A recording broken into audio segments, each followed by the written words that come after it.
నీటితో నింపిన 2143 ఎంఐ ట్యాంకుల ద్వారా 1,67,050 ఎకరాల కొత్త ఆయకట్టు వచ్చింది. అంటే మొత్తంగా 3,04,766 ఎకరాల కొత్త ఆయకట్టు కాళేశ్వరం కింద వచ్చింది. ఇది కాకుండా స్టెబిలైజ్ చేసిన ఆయకట్టు స్థిరీకరించబడ్డది.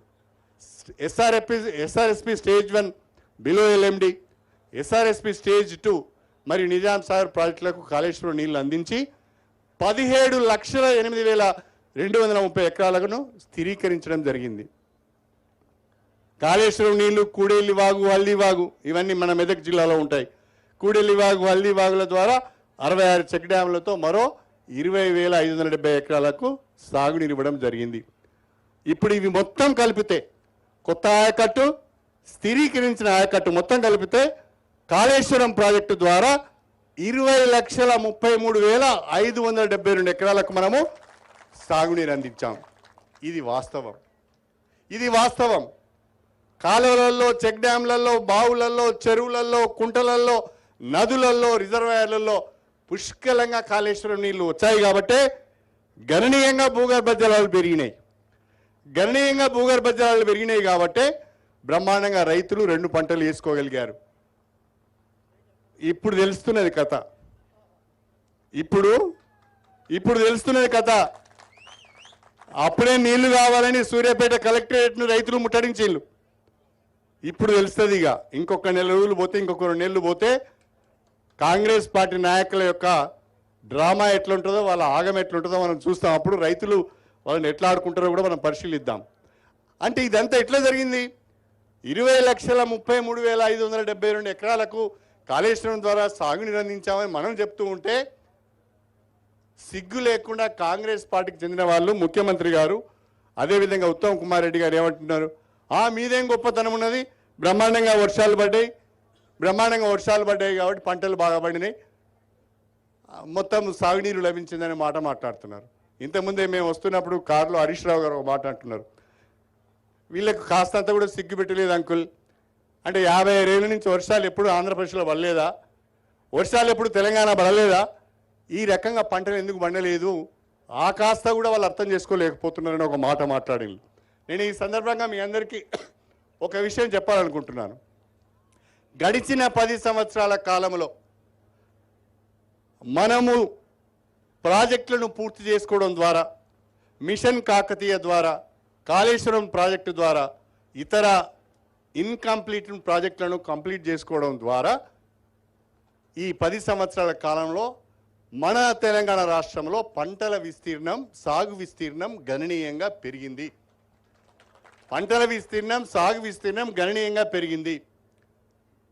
ప్రధానంగా పంటల దిగుబడి కూడా గణనీయంగా పెరిగింది. వరి ధాన్యం దిగుబడి మునుపెన్నడూ లేని విధంగా రికార్డు స్థాయిలో వచ్చింది. వరి దిగుబడిలో పంజాబ్ రాష్ట్రం మొదటి స్థానంలో ఉండేది. కానీ ఈరోజు తెలంగాణ వరి దిగుబడిలో మొదటి స్థానంలో వచ్చింది. అంటే అది కేసీఆర్ ప్రభుత్వం సాధించిన అభివృద్ధి, అది కేసీఆర్ ప్రభుత్వం సాధించిన, తెలంగాణ రైతులు సాధించిన విజయము అని చెప్పి నేను మీ అందరికీ ఈ సందర్భంగా సవినయంగా తెలియజేసుకుంటున్నాను. ఇవన్నీ రికార్డ్స్ ఉన్నాయి. ఈ గణాంకాలన్నీ ప్రభుత్వం దగ్గర ఉన్నాయి. ప్రభుత్వం దగ్గర లేని లెక్కలేమి చెప్పడం లేదు. పంటల విస్తీర్ణం పెరిగిందా లేదా, పంటల దిగుబడి పెరిగిందా లేదా మన ఫుడ్ కార్పొరేషన్ ఆఫ్ ఇండియా మన రాష్ట్రం నుంచి ఎంత మొత్తంలో రైస్ సేకరించిన వివరాలన్నీ కూడా సివిల్ కార్పొరేషన్ దగ్గర ఉంటాయి. ఇవన్నీ వివరాలు ఉండగా కూడా తప్పుడు మాటలు మాట్లాడుతున్నారు, ప్రజలను తప్పుతో పట్టిస్తున్నారని చెప్పి ఈ సందర్భంగా తెలియజేస్తున్నారు. నెక్స్ట్, ఇదంతా ఇటీవల కాంగ్రెస్ ప్రభుత్వం అధికారికంగా విడుదల చేసిన నివేదిక. టోటల్ ఆయకట్టు covered and stabilised by Kaleshwaram project మనమేమో 20,33,572 ఎకర్స్ అని చెప్తున్నాం. వాళ్ళు కూడా చెప్పింది చూడండి. ఆయకట్ క్రియేటెడ్ డీటెయిల్స్ ఇవన్నీ వాళ్ళు ఇచ్చినాయి. దయచేసి మా మీడియా మిత్రులందరూ కూడా దీన్ని ఒకసారి చూడాలి. నేను ఇంతకుముందు మీకు చెప్పాను, 20,33,572 ఎకరాలు సాగునీరు ఇచ్చడం అనేది నా కవిత్వం కాదు. ఇది రాష్ట్ర ప్రభుత్వం అసెంబ్లీలో పెట్టిన నివేదిక ఆధారంగా మాత్రమే, ఆ స్లైడ్ మాత్రమే ఇక్కడ మీకు చూపిస్తున్నాను. ఇది మీకు ఇరిగేషన్ పైన జరిగిన చర్చలో వాళ్ళు ఇచ్చిన పవర్ పాయింట్ ప్రజెంటేషన్లో ఈ స్లైడ్ ఉన్నది అని చెప్పి నేను మీ అందరికి కూడా సవినయంగా తెలియజేస్తున్నాను. నెక్స్ట్, ఇక కొత్తగా ఆయకట్టు ఏమి రాలేదు అని కాంగ్రెస్ పార్టీ వాళ్ళు చాలా మాటలు మాట్లాడుతున్నారు. ఒకసారి చూడండి. 1956లో ఉమ్మడి ఆంధ్రప్రదేశ్ ఏర్పడ్డది. 1956 నుంచి 2004 వరకు టోటల్ ఆయకట్టు అన్ని సిస్టమ్స్ కింద major irrigation, medium irrigation, minor irrigation, lift irrigation, TSIDC అన్ని కలుపుకొని కూడా 36,13,000 ఎకరాలు. 2004-2014 మధ్యకాలంలో ఈ 10 సంవత్సరాలు కూడా కాంగ్రెస్ పార్టీ అధికారంలో ఉన్నది. ఉమ్మడి ఆంధ్రప్రదేశ్లో కొత్త ఆయకట్టు 5.71 lakh acres అయితే స్టెబిలైజ్డ్ ఆయకట్టు 0.93 lakh acres. అంటే total new ayacut created and stabilised from 1956 to 2014. అంటే తెలంగాణ ఏర్పడి టీఆర్ఎస్ ప్రభుత్వం అధికారంలోకి వచ్చి కేసీఆర్ ముఖ్యమంత్రి అయ్యే వరకు తెలంగాణ ప్రాంతంలో మొత్తం ఆయకట్టు 42,77,000 ఎకరాలు మాత్రమే. Next slide. ఇప్పుడు చూడండి, 2014 నుంచి 2023 వరకు అంటే కేసీఆర్ గారు ముఖ్యమంత్రిగా ఉన్న సమయంలో, భారత రాష్ట్ర సమితి అధికారంలో ఉన్న సమయంలో మనము వ్యవసాయ రంగానికి, నీటి రంగానికి ఇచ్చిన ప్రాధాన్యత వల్ల, పెట్టిన పెట్టుబడుల వల్ల ఏ రకంగా ఆయకట్టు పెరిగిందో చూడండి.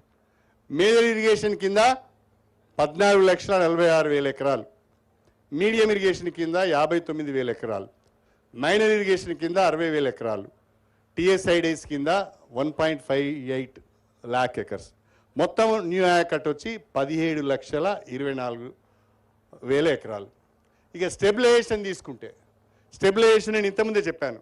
SRSP stage 1, SRSP stage 2, Nizam Sagar, అదేవిధంగా ఇంకా అనేక చెరువులను, కుంటలు నింపడం, వాగులలో నీరుని వదలడం, వాటన్నిటి ద్వారా స్టెబిలైజేషన్ వచ్చి దాదాపు 31,50,000 ఎకరాలు వచ్చింది.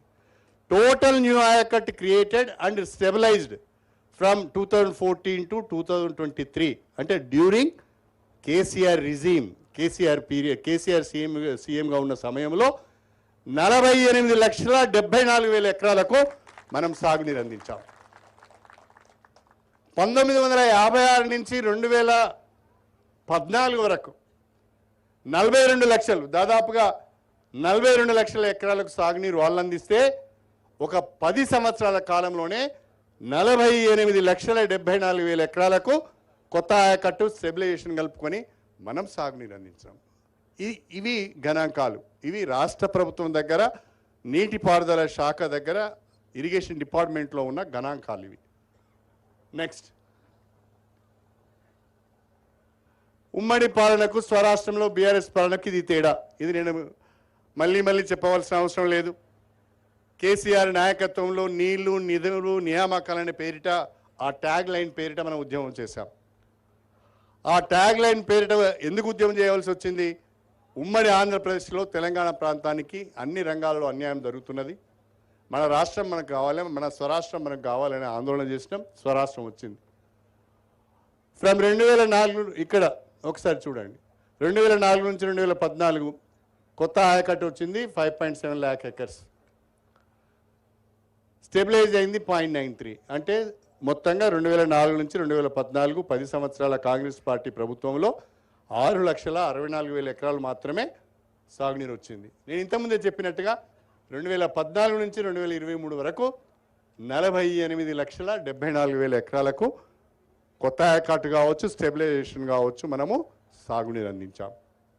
ఎంత తేడా ఉందో దయచేసి ఆలోచించండి. ఎన్ని టర్మ్స్, దాదాపుగా 8 times 6,64,000, 48 లక్షలు అంటే దాదాపుగా 8 times మనము ఇరిగేషన్ పొటెన్షియల్ను పెంచాం. నెక్స్ట్, ఇక ఇవన్నీ మన రిజర్వాయర్లు. ఇది మిడ్ మానేర్ రిజర్వాయర్. ఒకప్పుడు చుక్క నీళ్ళు ఉండేది కాదు, కొత్తగా బ్రహ్మాండంగా మిడ్ మానేర్ని కట్టుకున్నాం. కాళేశ్వరం జలాలతో నిండు కుండల మిడ్ మానేర్ ఏ రకంగా ఉందో మీరు చూడవచ్చు. నెక్స్ట్, లక్ష్మీ బ్యారేజ్ మేడిగడ్డ మనం పోయొచ్చాం. దురదృష్టము కొన్ని కారణాల వల్ల మేడిగడ్డ బ్యారేజ్లో 1-2 పిల్లర్స్ కుంగినాయి. ఇప్పుడు అక్కడ ఉన్న నీటినంతా కూడా కిందికి వదిలిపెట్టారు. అక్కడ నీటి చుక్క లేదు ఇప్పుడు. నెక్స్ట్ ఇది కూడా pump houses, Lakshmi barrage pump houses. Next ఇది అన్నారం బ్యారేజ్. ఇప్పుడు మనం చూసింది ఇది అన్నారం మన ఇక్కడే ఉంది. మనం అన్నారం బ్యారేజ్ దగ్గరనే ఉన్నాం ఇప్పుడు. దానికి సరస్వతి బ్యారేజ్ అని కూడా పేరు పెట్టుకున్నాం. నెక్స్ట్ ఇవన్నీ కూడా అన్నారం బ్యారేజ్కి సంబంధించిన పంప్ హౌజెస్. నెక్స్ట్ ఇది సుందిల్లా పార్వతి బ్యారేజ్. వాటర్ వరద వచ్చినప్పుడు సుందిల్లా బ్యారేజ్ ఎంత అందంగా ఉందో, ఎంత చక్కగా ఉందో మీరు చూడవచ్చు. నెక్స్ట్ పంప్ హౌజెస్ ఇవి మళ్ళీ సుందిల్లాకి సంబంధించిన pump houses. Nandi pump house. అంటే ఇవన్నీ కాంపోనెంట్స్ దీంట్లో. కాళేశ్వరం ప్రాజెక్టులో ఇవన్నీ కూడా కాంపోనెంట్స్. ఇది నంది పంప్ హౌస్, ఇది వాటర్ డెలివరీ సిస్టమ్స్, ఇవి tunnel, Gayatri pump house, Gayatri pump house delivery system, Annapurna reservoir, Annapurna pump house, Ranganayak Sagar ఎంత బ్రహ్మాండంగా ఉన్నది చూడండి. సిద్దిపేటకు దగ్గర ఉంటుంది ఇది Ranganayak Sagar. Next package 11 pump house, Mallanna Sagar ఇది 50 టీఎంసీలను నిల్వ చేసే మల్లన్న సాగర్. ఇది ఎత్తైన, ఒక మాటలో చెప్పాలంటే తెలంగాణలోనే ఎత్తైన ప్రాంతంలో నిర్మాణం చేసిన రిజర్వాయర్ మల్లన్న సాగర్. మల్లన్న సాగర్ నుంచి తెలంగాణ నలుమూలలో కూడా సాగునీరు ఇవ్వచ్చు, త్రాగునీరు ఇవ్వచ్చు. నెక్స్ట్ ఇది అదే మల్లన్న సాగర్ పంప్ హౌస్. ఇది same delivery systems, gravity canals, ఇది కూడా గ్రావిటీ కెనాల్.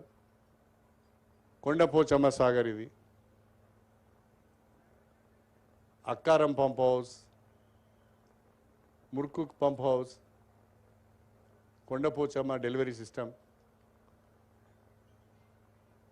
ఇంత బ్రహ్మాండమైన నెట్వర్క్ను కాళేశ్వరం ప్రాజెక్ట్ కింద మనం డెవలప్ చేయడం జరిగింది. కాళేశ్వరం ప్రాజెక్టు తెలంగాణ ప్రాంతానికి వరప్రదాయిని అని చెప్పడంలో ఎలాంటి సందేహం లేదు. 18 లక్షల కొత్త ఆయకట్టుతో పాటు మరొక 17 లక్షల ఆయకట్టు స్టెబిలైజ్ చేయడానికి దాదాపుగా 38 లక్షల ఎకరాలకు తెలంగాణలో సాగునీరు అందించే విధంగా ఈ బృహత్తరమైన కాళేశ్వరం ప్రాజెక్టును రూపకల్పన చేయడం జరిగింది. కాళేశ్వరం ప్రాజెక్టులో నేను ఇంతకుముందు చెప్పినట్టుగా 3 రిజర్వాయర్లు, మేడిగడ్డ రిజర్వాయర్ ఒక కాంపోనెంట్ మాత్రమే. కాళేశ్వరం ప్రాజెక్టులో అనేక కాంపోనెంట్స్ ఉన్నాయి, అందులో మన మేడిగడ్డ ఒక కాంపోనెంట్ మాత్రమే. ఒక్క కాంపోనెంట్లో డిఫెక్ట్ ఉన్నదని చెప్పి మొత్తం కాళేశ్వరం ప్రాజెక్టు పనికిరాదని మాట్లాడడం ఇది కాంగ్రెస్ పార్టీ యొక్క దివాలా కోరు రాజకీయాలకు ఉదాహరణ అని చెప్పి ఈ సందర్భంగా నేను గుర్తు చేస్తున్నాను. భారత రాష్ట్ర సమితి పైన, గత ప్రభుత్వం పైన కాంగ్రెస్ పార్టీకి కోపం ఉంటే ఉండొచ్చు, మమ్మల్ని రాజకీయంగా దెబ్బతీయాలనే ఆలోచన ఉంటే ఉండవచ్చు. కానీ మేము కోరుకునేదల్లా ఒకటే, రాజకీయంగా మిమ్మల్ని ఎదుర్కొనే సత్తా కేసీఆర్కు ఉన్నది, భారత రాష్ట్ర సమితికి ఉన్నది. కానీ ఈరోజు ఈ పర్యటనకు వచ్చింది రాష్ట్ర ప్రభుత్వానికి తెలంగాణ రైతాంగం తరఫున, తెలంగాణ ప్రజల తరఫున మేడిగడ్డ బ్యారేజ్ను తక్షణమే రిపేర్ చేయండి, అది ప్రజలకు ఉపయోగంలోకి తీసుకురండి, కాలయాపన చేయొద్దు అని చెప్పి మేము కోరుతున్నాం. రెండవది మేడిగడ్డ బ్యారేజ్లో జరిగిన సాంకేతిక పొరపాట్లకు ఎవరైతే బాధ్యులు ఉంటారో ఆ బాధ్యుల పైన మీరు ఏ రకమైన చర్యలు తీసుకున్నా మాకేమీ అభ్యంతరం లేదు.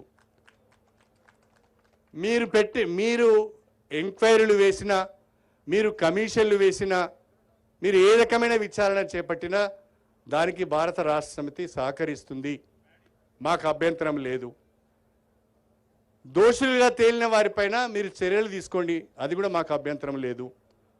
కాకపోతే తెలంగాణ ప్రజల యొక్క సాగునీటి అవసరాలను దృష్టిలో పెట్టుకొని, త్రాగునీటి అవసరాలను దృష్టిలో పెట్టుకొని తక్షణమే కాళేశ్వరం ప్రాజెక్టులో ఒక భాగమైన 93,000 కోట్లలో 3,000 కోట్ల రూపాయలతోనే నిర్మాణం చేసిన మేడిగడ్డ బ్యారేజ్ను రిపేర్ చేసి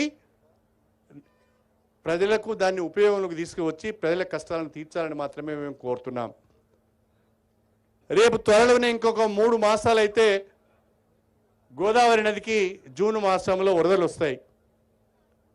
వరదలు వచ్చినప్పుడు ఒకవేళ కాలయాపన చేస్తూ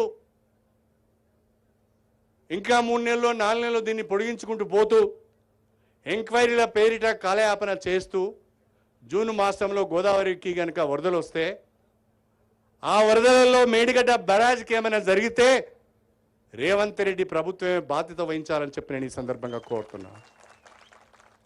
రాజకీయం చేయడం కాదు, దేశవ్యాప్తంగా అనేక ప్రాజెక్టులు, దేశవ్యాప్తంగా అనేక బ్యారేజీలు, అనేక ప్రాజెక్టులు అనేక సందర్భాలలో దెబ్బతిన్న మాట వాస్తవం. కానీ ఎవరు కూడా వాటిపైన రాజకీయం చేయలే. వెంటనే ప్రభుత్వాలు స్పందించి వాటిని రిపేర్ చేసి, రీస్టోర్ చేసి, రీబిల్డ్ చేసి ప్రజలకు అందుబాటులోకి తీసుకువచ్చారు. మేడిగడ్డ బ్యారేజ్ను కూడా కాలయాపన చేయకుండా తక్షణమే రిపేర్ చేసి ప్రజలకు అందుబాటులోకి తీసుకురావాలన్నదే మా ప్రధానమైన demand. Thank you very much.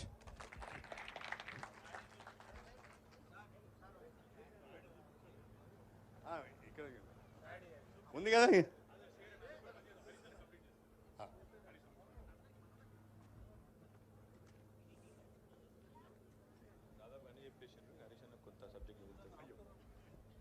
గౌరవనీయులు పెద్దలు మన కడియం శ్రీహరి గారికి ఒకసారి గట్టిగా చప్పట్లతో అభినందనలు.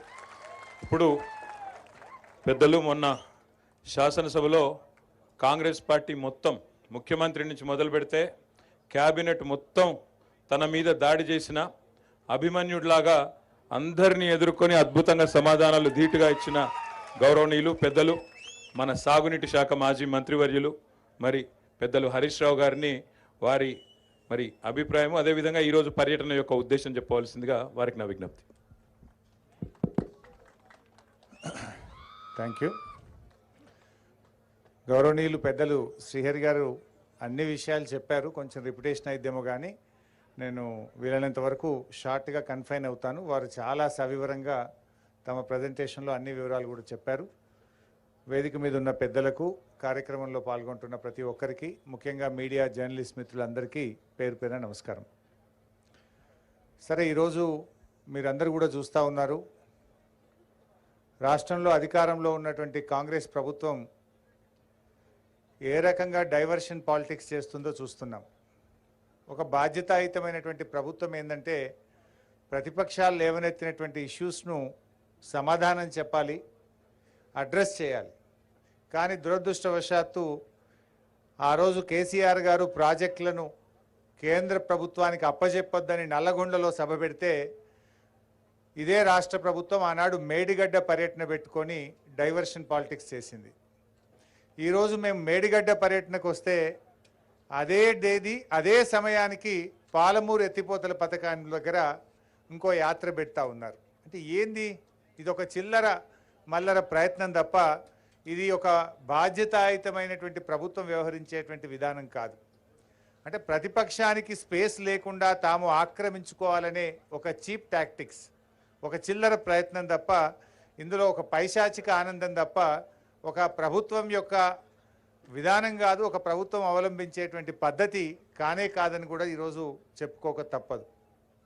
ఎందుకంటే ఇవాళ మనం చూసాం, ఇవాళ మేము మేడిగడ్డ దగ్గరికి వెళ్తున్నాం అనగానే హైదరాబాద్లో కాగ్ రిపోర్ట్ మీద ఒక మీటింగ్ పెట్టడం, అటు పాలమూరుకు వెళ్ళడం, ఉత్తమ్ కుమార్ రెడ్డి గారు హడావిడిగా ప్రెస్ మీట్లు పెట్టడం, అంటే ఇవన్నీ కూడా ఒక రకంగా మేము విజయం సాధించామని చెప్పొచ్చు. ఆనాటి మా నల్లగొండ సభ, మా నాయకులు కేసీఆర్ గారు పెట్టిన నల్లగొండ సభ కాంగ్రెస్ ప్రభుత్వం మెడలు వంచి మేము కేఆర్ఎంబీకి ప్రాజెక్టులు అప్పజెప్పము అని అసెంబ్లీలో తీర్మానం చేయించింది నల్లగొండ యాత్ర. ఇవాళ మా మేడిగడ్డ యాత్రకు కూడా బేంబేలెత్తిన ప్రభుత్వం ఉత్తమ్ కుమార్ రెడ్డి గారు ఇలా హైదరాబాద్లో ప్రెస్ మీట్ పెట్టి లేలే ఇక మేము తొందరగానే రిపేర్ చేయిస్తాము, ఆ ఎన్డీఎస్ఏ రిపోర్ట్ రాగానే ఒక నెల వరకు రిపేర్ స్టార్ట్ చేస్తాము అని అయితే ఇవాళ ఆయన నోట చెప్పించడమంటే మా యాత్ర ఒక పాక్షిక విజయాన్ని సాధించిందని కూడా చెప్పుకోక తప్పదు. అంటే ఒక రకంగా ఇవాళ మేము వాళ్ళ మీద పెట్టిన ఒత్తిడికి ఈ ప్రభుత్వం దిగి వస్తున్నటువంటి పరిస్థితి ఉంది. కానీ బాధ్యతాయుతమైన ప్రభుత్వం ఏం చేయాలి? వాస్తవానికి 3 నెలలు అయింది, దాదాపు మీరు అధికారంలోకి వచ్చి 3 నెలలు అయినా ఈ ప్రాజెక్టును పునరుద్ధరించడానికి ఈ రోజుకు ఒక్క అడుగు ముందుకు వేయలే. మీరు ఏమనంటే ఎన్డీఎస్ఏ రిపోర్ట్ అని చెప్పి కాలయాపన చేసి రేపు వర్షాకాలంలో ప్రాజెక్టు పూర్తిగా దెబ్బతీయాలనే ఒక కుట్ర ఈరోజు మీలో కనబడుతున్నటువంటి పరిస్థితి ఉన్నది. బట్ ఏది ఏమైనా ఇవాళ మా పర్యటన ముఖ్యంగా ఈ ప్రభుత్వం గత కొంతకాలంగా ముఖ్యంగా కాళేశ్వరం ప్రాజెక్టు మీద చేస్తున్న కుట్రలను బట్టబయలు చేయాలని, ఈ ప్రాజెక్టు యొక్క నిజస్వరూపాన్ని ప్రజలకు తెలియజేయాలని, ప్రాజెక్టు పునరుద్ధరణ చర్యలు యుద్ధ ప్రాతిపదికన ప్రారంభించాలని ప్రభుత్వం మీద ఒత్తిడి పెట్టాలనే ఉద్దేశంతోనే ఈరోజు మేము మేడిగడ్డకు రావడం జరిగింది. అంటే ముఖ్యంగా ఈ ప్రభుత్వాలు అనేటువంటివి ఇలా రైతుల పక్షాన ప్రజల పక్షాన పనిచేయాలి, కానీ ఎంతసేపు ప్రతిపక్షం మీద బురద జల్లాలి, గత ప్రభుత్వం మీద బురద జల్లాలనేటువంటి చిల్లర ప్రయత్నాలు మానుకోవాలని చెప్పి నేను కోరుతా ఉన్నా. అంటే పార్లమెంట్ ఎన్నికల్లో ఓ 4 సీట్లు ఎక్కువ పొందాలి, గత ప్రభుత్వాన్ని బదనాం చేయాలనేటువంటి ఒక దుగ్ధ తప్ప ఈ ప్రభుత్వంలో ఇంకోటి కనబడతలేదు. కాంగ్రెస్ పార్టీ వ్యవహారం చూస్తూ ఉంటే రాష్ట్ర ప్రయోజనాలు రైతు ప్రయోజనాల కంటే కూడా రాజకీయ ప్రయోజనాలకు వాళ్ళు ఎక్కువ ప్రాధాన్యత ఇస్తున్నట్టు కూడా ఇవాళ కనబడతా ఉంది. అదేవిధంగా ఈరోజు గోబల్స్ ఆనాడు ఇప్పుడు ఒక రాజకీయ పార్టీ ఎన్నికలప్పుడు ఏదైనా మాట్లాడిందంటే కొంత అర్థం చేసుకోవచ్చు, కానీ ప్రభుత్వంలోకి వచ్చిన తర్వాత కూడా గోబల్స్ ప్రచారం చేస్తూ కాలాన్ని వెళ్ళదీస్తున్నటువంటి ప్రభుత్వం బహుశా ఈ దేశంలో ఎవరిదన్నా ఉందంటే అదొక రేవంత్ రెడ్డి గారి ప్రభుత్వం అని చెప్పి మాత్రం చెప్పక తప్పదు. నాకున్న అనుభవంలో ప్రభుత్వంలో ఉన్న వాళ్ళు ఇట్లా గోబల్స్ ప్రచారం చేస్తూ పబ్బం గడిపినటువంటి ప్రభుత్వం బహుశా అది ఆ ఘనత ఈ ప్రభుత్వానికి మాత్రమే దక్కుతుందని చెప్పి నేను మనవి చేస్తూ ఉన్నా. జనరల్గా మెగా ప్రాజెక్టులు కట్టినప్పుడు అక్కడక్కడ కొన్ని సాంకేతిక ఇబ్బందులు తలెత్తుతాయి. ఇంత పెద్ద మెగా ప్రాజెక్టులో సమస్య వచ్చింది. ఇలా కాళేశ్వరం అంటే ఇప్పుడే పెద్దలు శ్రీహరి గారు చెప్పారు, 100 కాంపోనెంట్లలో మేడిగడ్డ ఒక కాంపోనెంట్. ఆ మేడిగడ్డలో 86 పియర్స్లో 2-3 పియర్స్ దెబ్బతిన్నాయి. 100 కాంపోనెంట్లలో మేడిగడ్డ ఒకటి, మేడిగడ్డలోని 86 పియర్స్లలో 2-3 పియర్స్లు దెబ్బతింటే మొత్తం కాళేశ్వరమే దెబ్బతిన్నదనేటువంటి ఒక గోబల్స్ ప్రచారాన్ని మీరు చేసే ప్రయత్నం చేస్తూ ఉన్నారు. ఇప్పుడు వర్షాకాలం వచ్చేలోపు పునరుద్ధరణపై దృష్టి పెట్టండి, రైతులకు మళ్ళీ నీళ్ళు ఎట్లా ఇవ్వాలనో ప్రయత్నం చేయండి. ఆ రకంగా ఇలా ముందుకు పోవాల్సినటువంటి బాధ్యత ఇవాళ ఈ ప్రభుత్వం మీద ఉంది. ముఖ్యంగా ఇప్పుడు మనం అన్నారం బ్యారేజ్ దగ్గర ఉన్నాం. ఇవాళ మేము ఇంజనీర్స్తో కూడా మాట్లాడినాం, అక్కడ మేడిగడ్డ దగ్గర మాట్లాడినాం, ఇక్కడ అన్నారం దగ్గర కూడా మాట్లాడాం. ఇవాళ అన్నారం బ్యారేజు దాదాపు ఇంటాక్ట్గా ఉంది, సుందిల్లా అన్నారం. మనం కొద్దిపాటి ఏదైనా మరమ్మతులు కానీ కొంత గ్రౌటింగ్ కానీ ఏదైనా మినిమం రిపేర్స్లోనే అన్నారంను ఈ వర్షాకాలంలోపే దాన్ని పూర్తి చేసుకోగలిగితే వచ్చే వర్షాకాలానికి అన్నారం నుంచి మనం కాళేశ్వరం ఆయకట్టు కొంతవరకు మీట్ అయ్యే అవకాశం ఉంటుంది. అన్నారంకు దాదాపు 36 స్ట్రీమ్స్ ఉన్నాయి, మానేరు కూడా అన్నారంకి వచ్చి జాయిన్ అవుతుంది. మనము ఇక్కడి నుంచి కొంత నీళ్ళని తీసుకోవచ్చు. వరద తగ్గిన తర్వాత అవసరమైతే ఒక కాపర్ డ్యామ్ కూడా వేసుకొని మనం మేడిగడ్డ పంపుల్ని కూడా ఉపయోగించుకొని కాళేశ్వరం ఆయకట్టును పూర్తి స్థాయిలో మరి రైతుల ప్రయోజనాలు కాపాడేటువంటి అవకాశం ఉంది. మేము అందువల్ల మేమేం కోరుతున్నాము, రాజకీయాలు తర్వాత చేసుకుందాం, ఎన్నికలప్పుడు రాజకీయాలు ఏదైనా చేసుకుందాం, రాజకీయాలకు సమయం కాదు ఇది. ఒక బాధ్యతాయుతమైనటువంటి ప్రభుత్వం తక్షణమే యుద్ధ ప్రాతిపదికన వచ్చే వానకాలంలో తిరిగి రైతులకు నీళ్ళు ఎట్లు ఇవ్వాలనో దాని మీద ఇలా దృష్టి పెట్టండి, దాని మీద మీరు ప్రయత్నం చేయండి. లేదంటే అఖిలపక్షం పిలవండి, అన్ని రాజకీయ పార్టీలను పిలవండి, మేము వచ్చి మీకు చెప్తాం ఎట్లా చేయాలనో, కావాలంటే మా సూచనలు కూడా మీకు అందిస్తాం. అంతే తప్ప కాలయాపన చేయొద్దు, రైతుల జీవితాలతో ఆడుకోవద్దు, రాష్ట్ర ప్రయోజనాలు దెబ్బతీయొద్దని చెప్పి మేము ప్రభుత్వానికి పదే పదే విజ్ఞప్తి చేస్తూ ఉన్నాం. ముఖ్యంగా ఎందుకంటే ఇలా వాళ్ళ ప్రయత్నం ఏంటంటే ప్రజాక్షేత్రంలో బీఆర్ఎస్ను పడగొట్టాలంటే ఈ కాళేశ్వరంను పడగొట్టాలనేటువంటి ఒక కుటిల ప్రయత్నం రేవంత్ రెడ్డి గారిలో కనబడతా ఉంది. ఇక్కడ రేవంత్ రెడ్డి గారి 2 మాటలు గుర్తు చేయాల్సిన అవసరం కూడా ఉంది. ఆయన గతంలో ప్రగతి భవన్ను బాంబులు పెట్టి పేల్చేయాలని కూడా మాట్లాడినాడు. అసెంబ్లీలో ఏమన్నాడు, కేసీఆర్ గారి ఆనవాళ్ళు లేకుండా చేస్తాను కూడా అసెంబ్లీలోనే ఒక ముఖ్యమంత్రిగా ఆయన మాట్లాడినాడు. అటువంటి వ్యక్తి దేనికైనా ఒడిగొడతాడనేటువంటి అనుమానాలు కలుగుతూ ఉన్నాయి. కేసీఆర్ గారి ఆనవాళ్ళు లేకుండా చేస్తా అన్నటువంటి ముఖ్యమంత్రి గారు రేపు కాళేశ్వరం ప్రాజెక్ట్ అనేది కేసీఆర్ కట్టినటువంటి ఒక ఇంజనీరింగ్ మార్వల్. ఇవాళ తెలంగాణకు లైఫ్ లైన్. తెలంగాణ వచ్చిన తర్వాత ఆయన ఎంతో దూరదృష్టితో రేపటి హైదరాబాద్ అవసరాలను, తెలంగాణ సాగునీటి, తాగునీటి, పారిశ్రామిక అవసరాలను దృష్టిలో పెట్టుకొని మరి ఒక 100 ఏళ్లకు దూరపు చూపుతోని ఇవాళ కేసీఆర్ గారు కాళేశ్వరాన్ని నిర్మించారు. కానీ ఆయన ఏంటంటే దీంతో ఆయనకు మంచి పేరు వచ్చింది, ఆయన ఆనవాళ్ళు లేకుండా చేయాలనేటువంటి కుట్రలు చేస్తున్నారనేటువంటి అనుమానాలు ఇవాళ రాష్ట్ర ప్రజల్లో కలుగుతూ ఉన్నాయి. అందువల్ల మీరు తక్షణమే ఆ కుట్రలు మానండి ఇప్పటికైనా. ఎందుకంటే రేవంత్ రెడ్డి గారికి ఏంటంటే ఆయన ఉద్యమంలో కూడా ఆయన ఎప్పుడు నిజాయితీగా అసలు తెలంగాణ ఉద్యమంలో పాల్గొన్న చరిత్ర రేవంత్ రెడ్డి గారికి లేదు. ఎలాగూ ఉద్యమంలో మీరు పాల్గొన్న చరిత్ర లేదు. కనీసం పరిపాలనలోనైనా నిజాయితీగా చేయండి. ఇవాళ తెలంగాణ ఉద్యమ ప్రతిరూపం కాళేశ్వరం ప్రాజెక్ట్. తెలంగాణ ఉద్యమం పుట్టింది నీళ్ళలో పుట్టింది. ఇలాంటి నీళ్ళలో నుంచి వచ్చి ఉద్యమంలో నుంచి వచ్చిన ప్రభుత్వం అధికారంలోకి వచ్చి నిర్మించిన ఈ కాళేశ్వరంను రిస్టోర్ చేయడం ద్వారానైనా మీ నిజాయితీ నిరూపించుకోవాలని ఇవాళ రేవంత్ రెడ్డి గారిని నేను కోరుతా ఉన్నా. ఎందుకంటే ఇలా ప్రాజెక్టులు అనేకంగా దెబ్బతిన్నాయి. దేశంలో కానీ రాష్ట్రంలో కానీ అనేక ఉదంతాలు కూడా ఉన్నాయి. వాటన్నిటి మీద కూడా నేను వివరాలు ఇస్తాను. కానీ దానికంటే ముందు ఇలా ఉత్తమ్ కుమార్ రెడ్డి గారు కానీ కాంగ్రెస్ పార్టీ నాయకులు పదే అవినీతి అని చెప్పి మాట్లాడుతూ ఉన్నారు. అసలు అవినీతి గురించి మాట్లాడే నైతిక హక్కు కాంగ్రెస్ పార్టీకి ఉందా? అవినీతికి care of address Congress party. ఈ దేశంలో ఈ రాష్ట్రంలో అసలు కాంగ్రెస్ పార్టీ హయాంలో జరిగిన స్కాములు తీస్తే చాంతాడంత లిస్ట్ వెళ్తుంది. ఆనాడు మీరు జలయజ్ఞంలో తెలంగాణ ప్రాంతంలో మీరు ఎన్ని ప్రాజెక్టులు చేపట్టినారు? అసలు ఒక్క ప్రాజెక్ట్ అన్న తెలంగాణ ప్రాంతంలో పూర్తయిందా? 33 ప్రాజెక్టులు జలయజ్ఞంలో మీరు చేపడితే 10 ఏళ్ల కాంగ్రెస్ పాలనలో ఒక్క ప్రాజెక్టు కూడా మీరు పూర్తి చేయలేదు. జలయజ్ఞాన్ని ధనయజ్ఞంగా మార్చింది మీరు ఆ రోజు కాగు 52,000 కోట్ల రూపాయల అవినీతి జరిగిందని మీ జలయజ్ఞాన్ని ఆ రోజు తప్పుపట్టినటువంటి విషయాన్ని నేను గుర్తు చేస్తా ఉన్నా. అసలు ఈపీసీ పద్ధతి తెచ్చింది మీరు, అవినీతికి మరి తలుపులు తెచ్చింది మీరు. మేము వచ్చిన తర్వాత ఈపీసీ విధానం రద్దు చేసినాం. మీరు పెట్టిన మొబిలైజేషన్ అడ్వాన్స్ను రద్దు చేసినాం. ఇదే ప్రాణహిత చేవెళ్లలో 0.5% ఉండే సర్వే అండ్ మొబిలైజేషన్ అడ్వాన్స్కి ఇచ్చే సర్వే కోసం ఇచ్చే మొబిలైజేషన్ అడ్వాన్స్, దాన్ని 3.5%కు పెంచి ఇవాళ అడ్డగోలుగా కాంట్రాక్టర్ల జేబులు నింపింది ఇవాళ ఆనాటి కాంగ్రెస్ ప్రభుత్వం. సర్వే అండ్ మొబిలైజేషన్ అడ్వాన్స్ల పేరు మీద పెద్ద ఎత్తున ఇవాళ మీరు ఆ రోజు డబ్బులు దోచిపెట్టినటువంటి ప్రయత్నం చేసినారు. 4 ఏళ్లలో ప్రాణహిత చేవెళ్ల ప్రాజెక్టు పూర్తి చేస్తామని చెప్పిన మీరు 4 ఏళ్లలో మీరు చేసిన పని 160 కోట్లు. సర్వే అండ్ మొబిలైజేషన్ అడ్వాన్స్ మీద ఇచ్చింది 1450 కోట్లు. చేసిన పని 160 కోట్లు. సర్వే మొబిలైజేషన్ అడ్వాన్స్ మీద లేపిన బిల్లులు 1450 కోట్లు కాంట్రాక్టర్లకు ఇచ్చింది మీరు. ఇలా మీరు మాట్లాడుతుంటారు చేసిన పని 160 కోట్లు, ఎత్తిన బిల్లులు 1450 కోట్లు. ఇక మీరు అవినీతి గురించి మాట్లాడతారు. 7 ఏళ్లలో ప్రాణహితకు శంకుస్థాపన చేసి 7 ఏళ్ళు అధికారంలో ఉంటే తమ్మిడిహట్టి దగ్గర తట్టెడు మన్ను దవ్వలే మీరు. కనీసం అంతర్రాష్ట్ర ఒప్పందం చేయలే. 3 చోట్ల కాంగ్రెస్ ప్రభుత్వం ఉన్నా మహారాష్ట్రతో ఒప్పందం చేయలేనటువంటి ప్రభుత్వం పార్టీ మీ కాంగ్రెస్ పార్టీ. మీరా మాట్లాడేది? శ్రీహరి అన్న చాలా వివరంగా చెప్పిండు ఎందుకు మార్చినామని. ఇవాళ పాపం ఆయన మరి అమాయకంగా మాట్లాడుతుండా, తెలిసి మాట్లాడుతుండా పాపం, లేదంటే రేవంత్ రెడ్డి గారి సావాస దోషం ఉత్తమ్ కుమార్ రెడ్డికి అంటుకున్నదో నాకైతే డౌట్ వస్తున్నది.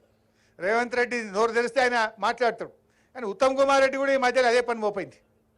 ఆయన ఏమంటుండే ఇవాళ హైదరాబాద్లో ప్రెస్ మీట్ పెట్టి తమ్మిడిహట్టి దగ్గర నీళ్లు లేవని బీఆర్ఎస్ పార్టీ దుష్ప్రచారం చేస్తుందట. ఇది సెంట్రల్ అసెంబ్లీలో కూడా అట్లే అబద్ధాలు ఆడిండు. దొరకబట్టి చెప్తే కనీసం తలకాయ కిందకేసుకున్నాడు. అసెంబ్లీలో ఇరిగేషన్ మీద వాళ్ళు విడుదల చేసినటువంటి బుక్లో అన్ని తప్పులే, శుద్ధ తప్పులు. అసెంబ్లీ సాక్షిగా అప్పటిదప్పుడు దొరకబట్టి మాట్లాడితే క్షమాపణ చెప్పమంటే నోరు తెరవలే. ఇవాళ కూడా మళ్ళీ అబద్ధం మాట్లాడిండు. నీళ్లు లేవు అని బీఆర్ఎస్ పార్టీ దుష్ప్రచారం చేస్తుంది అంటారు. ఇది సెంట్రల్ వాటర్ కమిషన్ మన రాష్ట్ర ప్రభుత్వానికి రాసిన లేఖ 4 మార్చ్ 2015, 4 మార్చి 2015 నాడు కేంద్ర జల సంఘం తమ్మిడిహట్టి దగ్గర నీళ్లు లేవు, ప్రత్యామ్నాయం చూసుకోండి అని కేంద్ర జల సంఘం మన రాష్ట్రానికి రాసిన లేఖ. నీకు బంత ఉత్తమ్ కుమార్ రెడ్డి, ఇప్పటికైనా నువ్వు మరి రేవంత్ రెడ్డి లెక్క మారకు, నీ పరువు తీసుకోకు, ఒక మంత్రిగా బాధ్యతాయుతంగా మాట్లాడు.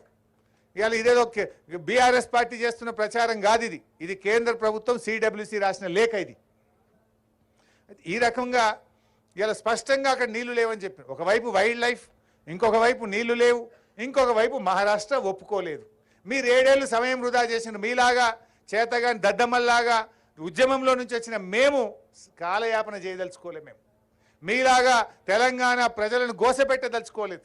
అందుకే కేసీఆర్ గారు కేంద్ర ప్రభుత్వ సంస్థ వ్యాప్కోస్కి ఇచ్చిండు. సంవత్సరంలోగా రిపోర్టు తెప్పించి 4 ఏళ్లలో కాళేశ్వరం పూర్తి చేసి దాని ఫలాలను తెలంగాణ జాతికి అందించిన నాయకుడు కేసీఆర్. మీరు 7 ఏళ్ల తట్టెడు మట్టిదవ్వని చరిత్ర మీదైతే 4 ఏళ్లలో కాళేశ్వరం పూర్తి చేసి తెలంగాణ ప్రజలకు నీళ్ళిచ్చిన నాయకుడు కేసీఆర్. దాన్ని మీరు ఇలా ముందుకు తీసుకుపోయే ప్రయత్నం చేయండి, నిజాయితీగా పనిచేసే ప్రయత్నం చేయాలని చెప్పి నేను ఇలా కేంద్ర ప్రభుత్వం, ఈ రాష్ట్ర ప్రభుత్వాన్ని నేను కోరుతా ఉన్నా. ఇందాక గౌరవనీయులు సిఆర్ గారు చాలా చక్కగా చెప్పినారు. ఈ దేశంలో అసలు ప్రతిపాదిత ప్రాజెక్టు కాస్ట్తో ఏదైనా ఒక ప్రాజెక్టు పూర్తయితే దాని పేరేందో చెప్పండి. పోనీ మన రాష్ట్రంలో ఉమ్మడి ఆంధ్రప్రదేశ్లో ఓ నాగార్జున సాగరా, శ్రీశైలమా, లేకపోతే జూరాలనా, ఎస్ఆర్ఎస్పి ప్రాజెక్టా, పులిచింతలనా, ఏదన్నా ఒక ప్రాజెక్టు ప్రతిపాదిత జీవో ఇచ్చిన డబ్బుతోని పూర్తయిన ప్రాజెక్ట్ ఏదైనా ఉంటే ఒక్కటి చూపింది. స్పష్టంగా చెప్పింది ఇవాళ సిఆర్ గారు. ఏ ప్రాజెక్టు ఎన్ని రెట్లు పెరిగిందో కూడా వారు చాలా స్పష్టంగా చెప్పినారు. నాగార్జున సాగర్ ఎన్ని రెట్లు పెరిగిందో చెప్పారు. నాగార్జున సాగర్ 9 రెట్లు, శ్రీరామ్ సాగర్ 107 రెట్లు, జూరాల 25 రెట్లు, పులిచింతల 3.5 రెట్లు, సింగూరు 5.5 రెట్లు, కాళేశ్వరం కనీసం డబల్ అన్న అయిందా? అంటే ఈ రాష్ట్రములో అతి తక్కువ కాస్ట్ ఎస్కలేషన్తో పూర్తయిన ఏకైక ప్రాజెక్టు కాళేశ్వరం ప్రాజెక్టు. దాన్ని మీరు ఎలా కాస్ట్ పెరిగిందని ఒక అబద్ధాన్ని 100 సార్లు చెప్తే నిజమైంది అనేటువంటి రీతుల్లో ఒక గోబల్స్ ప్రచారానికి మీరు పాల్పడతా ఉన్నారు. అతి తక్కువ కాస్ట్ ఎస్కలేషన్తో జరిగిన ప్రాజెక్టే ఇలా కాళేశ్వరం ప్రాజెక్టు. దాన్ని వాస్తవాలను వక్రీకరించి గొంతు పెద్దగా చేసుకొని పదే పదే ఒక అబద్ధాలు చెప్పే ప్రయత్నం చేస్తూ ఉన్నారు. కాళేశ్వరం ఆయకట్టు గురించి కూడా పెద్దలు సీఆర్ అయినా చెప్పిన, నేను అందులోకి పోను. వాళ్ళు అక్కడ కూడా ఒక గోబల్స్ ప్రచారం, 98,000 ఎకరాలకే నీళ్ళు ఇచ్చిందని చెప్పారు. గౌరవనీయులు సీఆర్ అయినా చెప్పినారు, చెరువులకింత ఎంత వచ్చింది, కాలువలకింత ఎంత వచ్చింది, స్టెబిలైజేషన్లో ఎంత వచ్చింది, వారు సవివరంగా చెప్పారు. 20 లక్షల ఎకరాలకు ఇలా కాళేశ్వరం ప్రాజెక్టు నీళ్ళు ఇచ్చిన మాట నిజం. ఇలా కొత్త ఆయకట్టు కావచ్చు, చెరువుల కింద కావచ్చు, వాగుల కింద కావచ్చు, చెక్ డ్యాంల కింద కావచ్చు, స్థిరీకరణ కింద కావచ్చు, 20 లక్షల ఎకరాలు ఇలా కాళేశ్వరం ద్వారా లబ్ధి జరిగింది. కానీ మీరు దాన్ని 95,000 అని 97,000 అని రకరకాలుగా మీరు దాన్ని ఒక గోబల్స్ ప్రచారానికి మీరు ప్రయత్నం చేస్తూ ఉన్నారు. అందువల్ల ఇలా కాళేశ్వరం ప్రాజెక్ట్ వచ్చిన తర్వాత చెరువులను అనుసంధానం చేయడం ద్వారా భూగర్భ జలాలు కూడా బాగా పెరిగినాయి. దాంతో ఇలా మత్స్య సంపద 200% మత్స్య సంపద పెరిగింది, ఆయకట్టు పెరిగింది, పంట ఉత్పత్తి పెరిగింది. ఇదంతా వాస్తవం. సాగు విస్తీర్ణం పెరిగింది నిజం, పంట ఉత్పత్తి పెరిగింది నిజం, మత్స్య సంపద పెరిగింది నిజం, భూగర్భ జలాలు పెరిగింది నిజం, రైతుల కళ్ళల్లో ఆనందం పెరిగింది నిజం. ఇదంతా దాచేస్తే దాగని సత్యం. ఇది మన కళ్ళ ముందు ఇలా రైతుల అనుభవంలో ఉన్నటువంటి ఈ విషయాన్ని ఇలా మీరు వక్రీకరించేటువంటి ప్రయత్నం చేస్తూ ఉన్నారు. సరే, ఏది ఏమైనా ఇంకా ఇందాక పెద్దలు సీఆర్ఎన్న కూడా చెప్పారు, వర్షాలు పడ్డాయట, పంట బాగా పెరిగిందంటే అసెంబ్లీలో ఒక మంత్రి లేచి అంటాడు, లేలే బీఆర్ఎస్ టైంలో వర్షాలు బాగా పడ్డాయి అందుకే పంట బాగా వచ్చిందట. మరి కాంగ్రెస్ ఉన్నప్పుడు ఇప్పుడు వర్షాలు పడలేదా? మీ కాంగ్రెస్ గవర్నమెంట్ చాలా ఏళ్ళు ఉన్నది కదా, ఎన్నడూ వాననే పడలేదా, కాలమే కాలేదా? మరి ఆ రోజు ఎందుకు పంట ఉత్పత్తి పెరగలే, ఆ రోజు ఎందుకు మత్స్య సంపద పెరగలే? అంటే అబద్ధమాన్ని అతికేటట్టు ఉండాలి. మీ హయాంలో ఎన్నడూ కూడా చెరువులను ప్రాజెక్టులతో మీరు అనుసంధానం చేయలేదు. కానీ గౌరవనీయులు కేసీఆర్ గారు ఇవాళ కాళేశ్వరం ప్రాజెక్టును చెరువులకు అనుసంధానం చేయడం ద్వారా వేలాది చెరువుల్లోకి ఇవాళ ఎండాకాలంలో మత్తళ్ళు దుంకింది నిజం. ఎండాకాలంలో వాగుల మీద చెక్ డ్యాములలో గలగల నీళ్లు బారింది నిజం. అందుకే ఇవాళ పంట ఉత్పత్తి పెరిగింది, భూగర్భ జలాలు పెరిగినాయి, మరి సాగు విస్తీర్ణం పెరిగిందనే విషయాన్ని ఇవాళ గుర్తు చేసుకోవాలి. అయినా ఇంకో విషయం కూడా రిపీట్ అవుతుంది, సారీ అన్నగారు చెప్పారు కానీ షార్ట్గా నేను ముగిస్తా. అయితే ఇవాళ ఆయకట్టు ఇలా కాళేశ్వరంలో 98,000 వచ్చింది అంటారు, వాస్తవంగా వచ్చింది 20 లక్షలు. కానీ అసలు ఈ దేశ చరిత్రలో ఎప్పుడైనా ఒక కొత్త ప్రాజెక్టు కడితే ముందు బ్యారేజ్ కట్టడము, సర్జ్ పూల్ కట్టడము, పంప్ హౌస్ కట్టడము, రిజర్వాయర్ కట్టడము, సబ్ స్టేషన్లు కట్టడము, మెయిన్ కెనాల్ కట్టడము, డిస్ట్రిబ్యూటరీ కట్టడము, ఆ తర్వాత కదా మైనర్స్ సబ్ మైనర్స్ కట్టేది. ఇలా అంత చేసి పెట్టినాం మేము 80%. గా మైనర్స్ సబ్ మైనర్స్ దవ్వుతే కాలువలకు నీళ్ళు వస్తాయి. గా పని మీరు చేయండి అంటున్నాం మేము కాళేశ్వరంలో. ఇప్పుడు ఆ విషయానికి వస్తే చరిత్ర కూడా చెప్పినారు గౌరవనీయులు పెద్దలు శ్రీయర్ అన్న గారు. ఎస్ఆర్ఎస్పి ఎప్పుడు స్టార్ట్ అయిందే 1963లో ఎస్ఆర్ఎస్పి ప్రాజెక్టు స్టార్ట్ అయితే దాదాపు 12 ఏళ్ల తర్వాత ఇనాగ్రేషన్ చేసినాడు 25,000 ఎకరాలకు నీళ్ళు వచ్చినాయి. మొత్తం ఎస్ఆర్ఎస్పి ఆయకట్టు 9 లక్షల ఎకరాలకు ఐపీ క్రియేషన్ చేయడానికి ఎన్ని ఏళ్ళు పట్టిందంటే 40 ఏళ్ళు పట్టింది. మేము 4 ఏళ్లలో చేసినాం కదా, మీ ముఖానికి 40 ఏళ్ళు పట్టింది. మేము 4 ఏళ్లలో చేసి చూపించినాం, నువ్వు ఆయనతో కాలువలు దవ్వు. అదేవిధంగా నాగార్జున సాగర్ ప్రాజెక్టు, నాగార్జున సాగర్కు 12 ఏళ్ల తర్వాత ఇనాగ్రేషన్ చేస్తే వచ్చింది 98,000 ఎకరాలు వచ్చింది ఎడమ కాలువకు. నాగార్జున సాగర్ పూర్తి ఆయకట్టు రావడానికి 30 ఏళ్ళు పట్టింది కదా మీ హయాంలో. ఇది మీ చరిత్ర కదా. ఎస్ఆర్ఎస్పికి 40 ఏళ్ళు పట్టింది, సాగర్కు 30 ఏళ్ళు పట్టింది. దేవాదుల, ఇదే వరంగల్ జిల్లాలో ఉండే దేవాదుల ప్రాజెక్టు 2000 కోట్లో చంద్రబాబు నాయుడు గారు కొబ్బరికాయ కొడితే 2014లో మీ కాంగ్రెస్ ప్రభుత్వం దిగిపోయే నాటికి 14 ఏళ్లలో మీరు ఇచ్చిన ఆయకట్టు 45,000 ఎకరాలు. ఇది మీ చరిత్ర. ఇవన్నీ మర్చిపోయి మీరు మాకు చెప్తారు కల్వకుర్తి, ఇదేది ఇంకా గొప్ప చరిత్ర. ఇవాళ మహబూబ్నగర్ యాత్రపోయిన నాయకులు ఇంకా సిగ్గు లేకుండా కల్వకుర్తి ప్రాజెక్టుకి అయితే 30 ఏళ్ళు చంద్రబాబు నాయుడు శిలాపలకమేమో రాజశేఖర రెడ్డి మొక్కలు పెట్టుడు, రాజశేఖర రెడ్డి పలకయ్య, చంద్రబాబు నాయుడు మొక్కలు పెట్ట, ఒకళ్ళు దత్తత తీసుకొని ఒకళ్ళు యాత్రలు చెయ్య. 30 ఏళ్ల కల్వకుర్తి ప్రాజెక్టుకు మీరు ఇచ్చిన ఆయకట్టు 13,000 ఎకరాలు.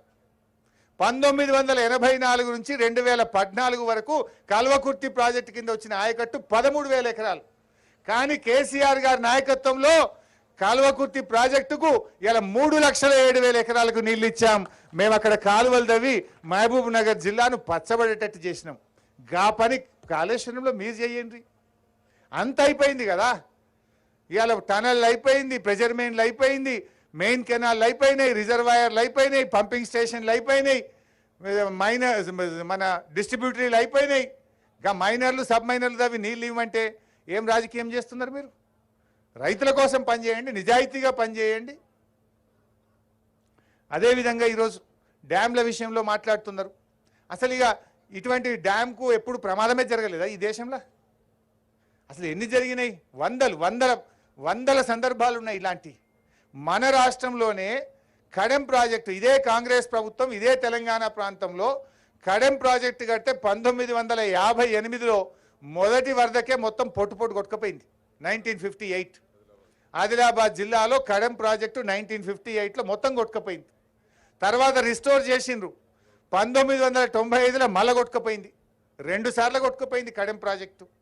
అదేవిధంగా ఖమ్మం జిల్లాలో తాలిపేరు వాగు 2 సార్లు కొట్టుకుపోయింది మీ కాంగ్రెస్ ప్రభుత్వ హయాంలో. ఇదే వరంగల్ జిల్లాలో పాలెం వాగు జలయజ్ఞంలో కాంగ్రెస్ పార్టీ జలయజ్ఞంలో చేపట్టిన పాలెం వాగు అది సర్ప్రైజింగ్లీ ఒకటే డేటు 2 సార్లు కొట్టుకుపోయింది, వరుసగా 2 సంవత్సరాలు కొట్టుకుపోయింది. అదే తేదీ నాడు పాలెం వాగు కొట్టుకుపోయింది. 2 సార్లు పాలెం వాగు కొట్టుకుపోయింది, తాలిపేరు 2 సార్లు కొట్టుకుపోయింది, పాలెం మన కడెం వాగు 2 సార్లు కొట్టుకుపోయింది. ఇక దేవాదుల ప్రాజెక్టులు అయితే పటాకులు వెళ్ళినాయి పైపులు. దేవాదుల ప్రాజెక్టు టనల్ కూలిపోయి కార్మికులు చనిపోయిన పరిస్థితి, ఎల్లంపల్లి ప్రాజెక్టు కూడా తెగిపోయిన పరిస్థితి, సింగూరు డ్యాములు కొట్టుకుపోయిన పరిస్థితి, మూసి గేట్లు కొట్టుకుపోయినాయి, సాత్నాల హెడ్ రెగ్యులేటర్ కొట్టుకుపోయింది, పులిచింతల గేట్లు కొట్టుకుపోయినాయి. ఇట్లా చెప్పుకుంటూ పోతే మన రాష్ట్రంలోనే పలు సంఘటనలు జరిగినాయి. కానీ మేము అట్లా చేయలే కదా. గత ప్రభుత్వాలు ఏం చేసినాయి? రాష్ట్ర ప్రయోజనాలు, రైతు ప్రయోజనాల కోసం యుద్ధ ప్రాతిపదికన దాన్ని రిస్టోర్ చేసే ప్రయత్నం చేసినాయి.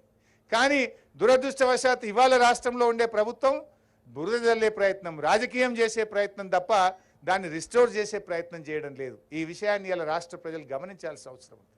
బీజేపీ వాళ్ళు కూడా మాట్లాడుతున్నారు. ఇలా కేంద్ర ప్రభుత్వం వాళ్ళేదో గొప్ప చరిత్ర ఉన్నట్టు. గుజరాత్లో మోర్బీ డ్యామ్ కొట్టుకపోతే 130 మంది చచ్చిపోయింది. ఎక్కడ ముచ్చటెందుకు? మన విడిపోయిన ఆంధ్రప్రదేశ్లో కేంద్ర ప్రభుత్వం డిజైన్ చేసి కేంద్ర ప్రభుత్వం కడుతున్న పోలవరం కొట్టుకపోలేదా? ఇవాళకి 5 ఏళ్ళు అయింది పోలవరం కొట్టుకపోయి. కేంద్ర ప్రభుత్వమే డిజైన్ చేసింది, కేంద్ర ప్రభుత్వమే ఎగ్జిక్యూట్ చేస్తుంది. ఇదే సెంట్రల్ వాటర్ కమిషన్, ఇదే ఎన్డీఎస్ఏ వీళ్ళే చేస్తే కొట్టుకపోయి 5 ఏళ్ళు అయినా దిక్కు దివాన్ లేదు. డయాఫ్రేమ్ వాల్ కొట్టుకపోయింది, దాంట్లోని గైడ్ బండ్ కొట్టుకపోయింది, అక్కడ నిర్మించిన కాపర్ డ్యామ్లన్నీ లీకేజీల మయమైపోయినాయి. ఇవాళ 5 ఏళ్ళు అయింది, 5 ఏళ్ళు అయినా ఎన్డీఎస్ఏ రిపోర్ట్ రాలే ఇప్పటికీ. మన మేడిగడ్డకు మాత్రం 2 రోజులకే రిపోర్ట్ ఇచ్చిరబ్బా. 5 ఏళ్ళు అయినా పోలవరం కొట్టుకపోతేనేమో ఎన్డీఎస్ఏ రిపోర్ట్ రాదు. మేడిగడ్డ అలా దిగనే లేదు, చూడనే లేదు, నీళ్ళే ఉన్నాయి, 2 రోజులకు రిపోర్ట్ ఇచ్చారు. అంటే ఇది ఎంత రాజకీయ దురుద్దేశంతో కూడుకున్నదో అర్థమైతలేదా? ఆ రిపోర్ట్ కూడా మొదలు మీడియాకు పోయింది, తర్వాత గవర్నమెంట్కి వచ్చింది. అంటే వాళ్ళు అప్పుడు హడావిడిగా ఎన్నికల్లో లబ్ధి పొందడానికి ఏ రకమైన కుట్రతో వ్యవహరించినో కూడా ఇలా అర్థమవుతా ఉంది. ఇప్పుడు ఇట్లాంటి సంఘటన జరిగినప్పుడు దాన్ని ఎట్లా చేయాలో చేయాలి. ఇప్పుడు ఇంకో విషయం కూడా చెప్పాలి మీకు. నేను 2022లో ఫ్లడ్స్ వచ్చిన ఇదే గోదావరిలో, ఇక్కడ జర్నలిస్టులకు కూడా తెలుసు మిత్రులకు, 2022లో ఫ్లడ్స్ వచ్చినప్పుడు కన్నెపల్లి పంప్ హౌస్లకు, అన్నారం పంప్ హౌస్లకు నీళ్ళు వచ్చినాయా లేవా? పంప్ హౌజులు డ్యామేజ్ అయినాయా లేవా? ఆ రోజు ఇదే కాంగ్రెస్ వాళ్ళు అయిపోయింది, ఇక కన్నెపల్లి అయిపోయింది, మొత్తం కాళేశ్వరం మునిగిపోయిందని కూడా సంకల్పం గుద్దుకున్నారు వీళ్ళు. ఆ రోజు మేము చెప్పినాం, ఇది ఏజెన్సీ డబ్బులతోనే, బాండ్ అగ్రిమెంట్ పీరియడ్ ఉన్నది, వాళ్ళను మెడలు వంచి వాళ్ళతోనే చేపిస్తాం, కొద్ది నెలల్లోనే పూర్తి చేస్తాం, మళ్ళీ నీళ్ళు ఇస్తాం రైతులకు అన్నాం. 3 నెలలు 4 నెలల లోపలనే రిపేర్ చేయించినాం, నీళ్ళు ఇచ్చి చూపించినాం. మేము మీరు ఆ స్ఫూర్తిని చూపియండి, మీరు కూడా రిపేర్ చేయించండి, జరుగుతాయి సంఘటనలు. దాని మీద విచారణ చేయమని అసెంబ్లీలో చెప్పినా కదా నేను. మా పార్టీ తరఫున మేము అసెంబ్లీలో మేమే డిమాండ్ చేసినాం, ఎస్ విచారణ చేయండి, తప్పు చేసిన వాళ్ళ మీద శిక్షించండి, కానీ రైతులకు ఇబ్బంది కలగద్దు, యుద్ధ ప్రాతిపదికన ప్రాజెక్టును పునరుద్ధరించండి అని చెప్పినాం. గా పని చేయమని మీ మీద ఒత్తిడి పెంచడం కోసమే ఇవాళ మా మేడిగడ్డ యాత్ర. రైతు ప్రయోజనాల కోసమే మేము వచ్చినాం. ఎందుకంటే మాది ఉద్యమ పార్టీ. మేము ఇంకా పోలవరంలో ఒక్క విషయం చెప్పి నేను దాంట్లోకి పోతా. పోలవరం ప్రాజెక్టు స్టార్ట్ చేసినాడు బైసాబ్ 10,000 కోట్లతో జీవో ఇచ్చిండ్రు. ఇప్పుడు లాస్ట్ జీవో ఎప్పుడు ఇచ్చిందంటే 2018-19లో ఇచ్చినారు. 55,000 కోట్లకు పెరిగింది ప్రాజెక్ట్ కాస్ట్. ఇప్పుడు లేటెస్ట్ 1,00,000 కోట్లు కావాలన్నట్టు దానికి. అంటే 10,000 కోట్లతో స్టార్ట్ అయిన పోలవరం పూర్తి కావాలంటే ఇవాళ 1,00,000 కోట్లు కావాలి. అంటే ఎన్ని రెట్లు పెరిగినట్టు? 10 రెట్లు. ఇది ఎవరు కడుతుండ్రు? కేంద్ర ప్రభుత్వం కడుతుంది, సెంట్రల్ వాటర్ కమిషన్ కడుతుంది. మరి ఆడ 10 రెట్లు పోలవరం ప్రాజెక్ట్ కాస్ట్ పెరిగిందంటే అవినీతి జరిగింది, కేంద్ర ప్రభుత్వ పెద్దలు తిన్నారు అని మేము మాట్లాడరాదా? మేము మాట్లాడలేమా? మరి ఆడ 10,000 కోట్ల పూర్తి అవుతుండే, పోలవరం జల్లి కడితే 10,000 అవుతుండే, 1,00,000 కోట్లు అయింది, 90,000 కోట్ల అవినీతి జరిగిందని మాకు మాట్లాడరాదా ఏంది? ఇది పద్ధతి కాదు. దయచేసి ఇవాళ దేశవ్యాప్తంగా ప్రాజెక్టుల కాస్ట్ ఎట్లా పెరిగినాయి గౌరవనీయులు శ్రీఆర్ అన్న అన్ని వివరించింది. ఇంకా నేను దాంట్లోకి పోను. కానీ మాది ఉద్యమ పార్టీ. ఇవాళ మా ప్రయత్నం ఏముంటుంది? తెలంగాణ ఉద్యమంలో నుంచి ఈ ఆనాడు దేవాదులు వచ్చిందంటే తెలంగాణ ఉద్యమంలో వచ్చింది. ప్రాణహితకు మీరు హడావిడిగా కొబ్బరికాయ కొట్టిందంటే తెలంగాణ ఉద్యమంలో నుంచి వచ్చింది. అంతకుముందు ప్రాణహిత లేదు, దేవాదులు లేదు. బీఆర్ఎస్ పార్టీ పుట్టినాకనే, కేసీఆర్ గారు గులాబీ జెండా పట్టినాకనే దేవాదులు వచ్చింది, ఇవాళ ప్రాణహిత వచ్చింది. ఈ ప్రాణహితనే కాళేశ్వరం ఈరోజు. ఎందుకంటే ఇది ఉద్యమాల్లో నుంచి వచ్చింది. ఇవాళ రేవంత్ రెడ్డి గారికి ఏంటంటే ఈనాడు ఆయన ఉద్యమాల్లో ఉద్యమ ప్రయోజనాలకు విరుద్ధంగా పనిచేసిండు. ఇప్పుడు ముఖ్యమంత్రిగానైనా కనీసం తెలంగాణ ప్రయోజనాలు కాపాడండి అనేదే మా విజ్ఞప్తి. ఎందుకంటే ఉద్యమంలో మీకు ద్రోహం చేసిన చరిత్ర ఉంది. కనీసం ఒక రాష్ట్ర ముఖ్యమంత్రిగానైనా ఈ రాష్ట్ర ప్రయోజనాలకు ద్రోహం చేయొద్దు, చరిత్రహీనులుగా మిగిలొద్దని మేము ఆయనకు చెప్పదలుచుకున్నాం. ఇవాళ మేము చేసే అప్పీల్ ఒకటే, మా మీద ఎన్ని కేసులైనా పెట్టండి, మమ్మల్ని ఎంతైనా హింసించండి, మమ్మల్ని ఏ రకంగా రాజకీయంగా దూషించినా మేము పడతాం. రైతుల కోసం, ఈ రాష్ట్ర ప్రయోజనాల కోసం ఎన్ని తిట్లు తిట్టినా మేము పడడానికి సిద్ధంగా ఉన్నాం. కానీ రైతు ప్రయోజనాలు దెబ్బతీస్తే మాత్రం చూస్తూ ఊరుకోమని ఈ ప్రభుత్వాన్ని మేము హెచ్చరిస్తూ ఉన్నాం. ఎందుకంటే ఇది ఏదో బీఆర్ఎస్ పార్టీ, కాంగ్రెస్ పార్టీ సమస్య కాదు. ఇదేదో పార్లమెంటు సీట్ల పంచాయతో, ఓట్ల పంచాయతో కాదు. ఎందుకంటే ఇది తెలంగాణ రైతుల బతుకుదెరువు సమస్య, లక్షలాది రైతుల కుటుంబాల జీవితాలతో ముడిపడి ఉన్న సమస్య. ఇది తెలంగాణ సాగునీటి, తాగునీటి సమస్య. ఇది తెలంగాణ భవిష్యత్తుకు సంబంధించినటువంటిది కనుక దయచేసి ఈ ప్రాజెక్టు విషయంలో రాజకీయాలకు అతీతంగా వెంటనే పునరుద్ధరణ చర్యలు చేపట్టాలని చెప్పి ఈ ప్రభుత్వాన్ని డిమాండ్ చేస్తున్నాం. వర్షాకాలం వచ్చి వరదలు పెరగక ముందే మేడిగడ్డ ప్రాజెక్టు పునరుద్ధరణ చర్యలు ప్రారంభించి దాన్ని సేఫ్ స్టేజ్లో నిలబెట్టాలని చెప్పి కూడా ఈ ప్రభుత్వాన్ని డిమాండ్ చేస్తూ ఉన్నాం. సో ఈ రాష్ట్ర ప్రజలకు కూడా మేము చేసే విజ్ఞప్తి, కేసీఆర్ గారు, బీఆర్ఎస్ పార్టీ పుట్టిందే తెలంగాణ కోసం, తెలంగాణ ప్రయోజనాల కోసం. ఏనాడైనా కేసీఆర్ ఆయన తన ప్రాణాన్నే ఫనంగా పెట్టడానికి సిద్ధపడ్డ వ్యక్తి. ఆయన గడ్డిపోచల్లాగా పదవులను తెలంగాణ కోసం వదులుకున్న నాయకుడు కేసీఆర్. పదవులను వదులుకున్నాడు, ప్రాణాన్ని వదులుకోవడానికి సిద్ధపడ్డాడు తప్ప తెలంగాణ రాష్ట్ర ప్రయోజనాలకు దెబ్బ తగిలితే ఊరుకునే నాయకుడు కాదు కేసీఆర్. కేసీఆర్ దేంట్లోనైనా కాంప్రమైజ్ అవుతాడు కానీ తెలంగాణ ప్రయోజనాల విషయంలో, తెలంగాణ హక్కుల విషయంలో, తెలంగాణ రైతుల విషయంలో ఏ రోజు కూడా కేసీఆర్ గారు కాంప్రమైజ్ కారు.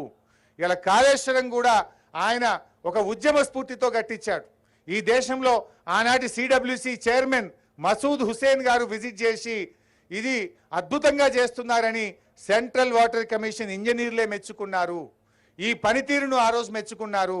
మీరేందంటే ఎట్లా ఏడ కోడిగుడ్డు మీద ఈకలు బీకాలి, ఎట్లా ఈ ప్రభుత్వం మీద బురద జల్లాలి, ఎక్కడైనా ఈకలు తోకలు దొరకబట్టాలనే ప్రయత్నం చేస్తున్నారు. అది కాదు మీరు చేయాల్సింది.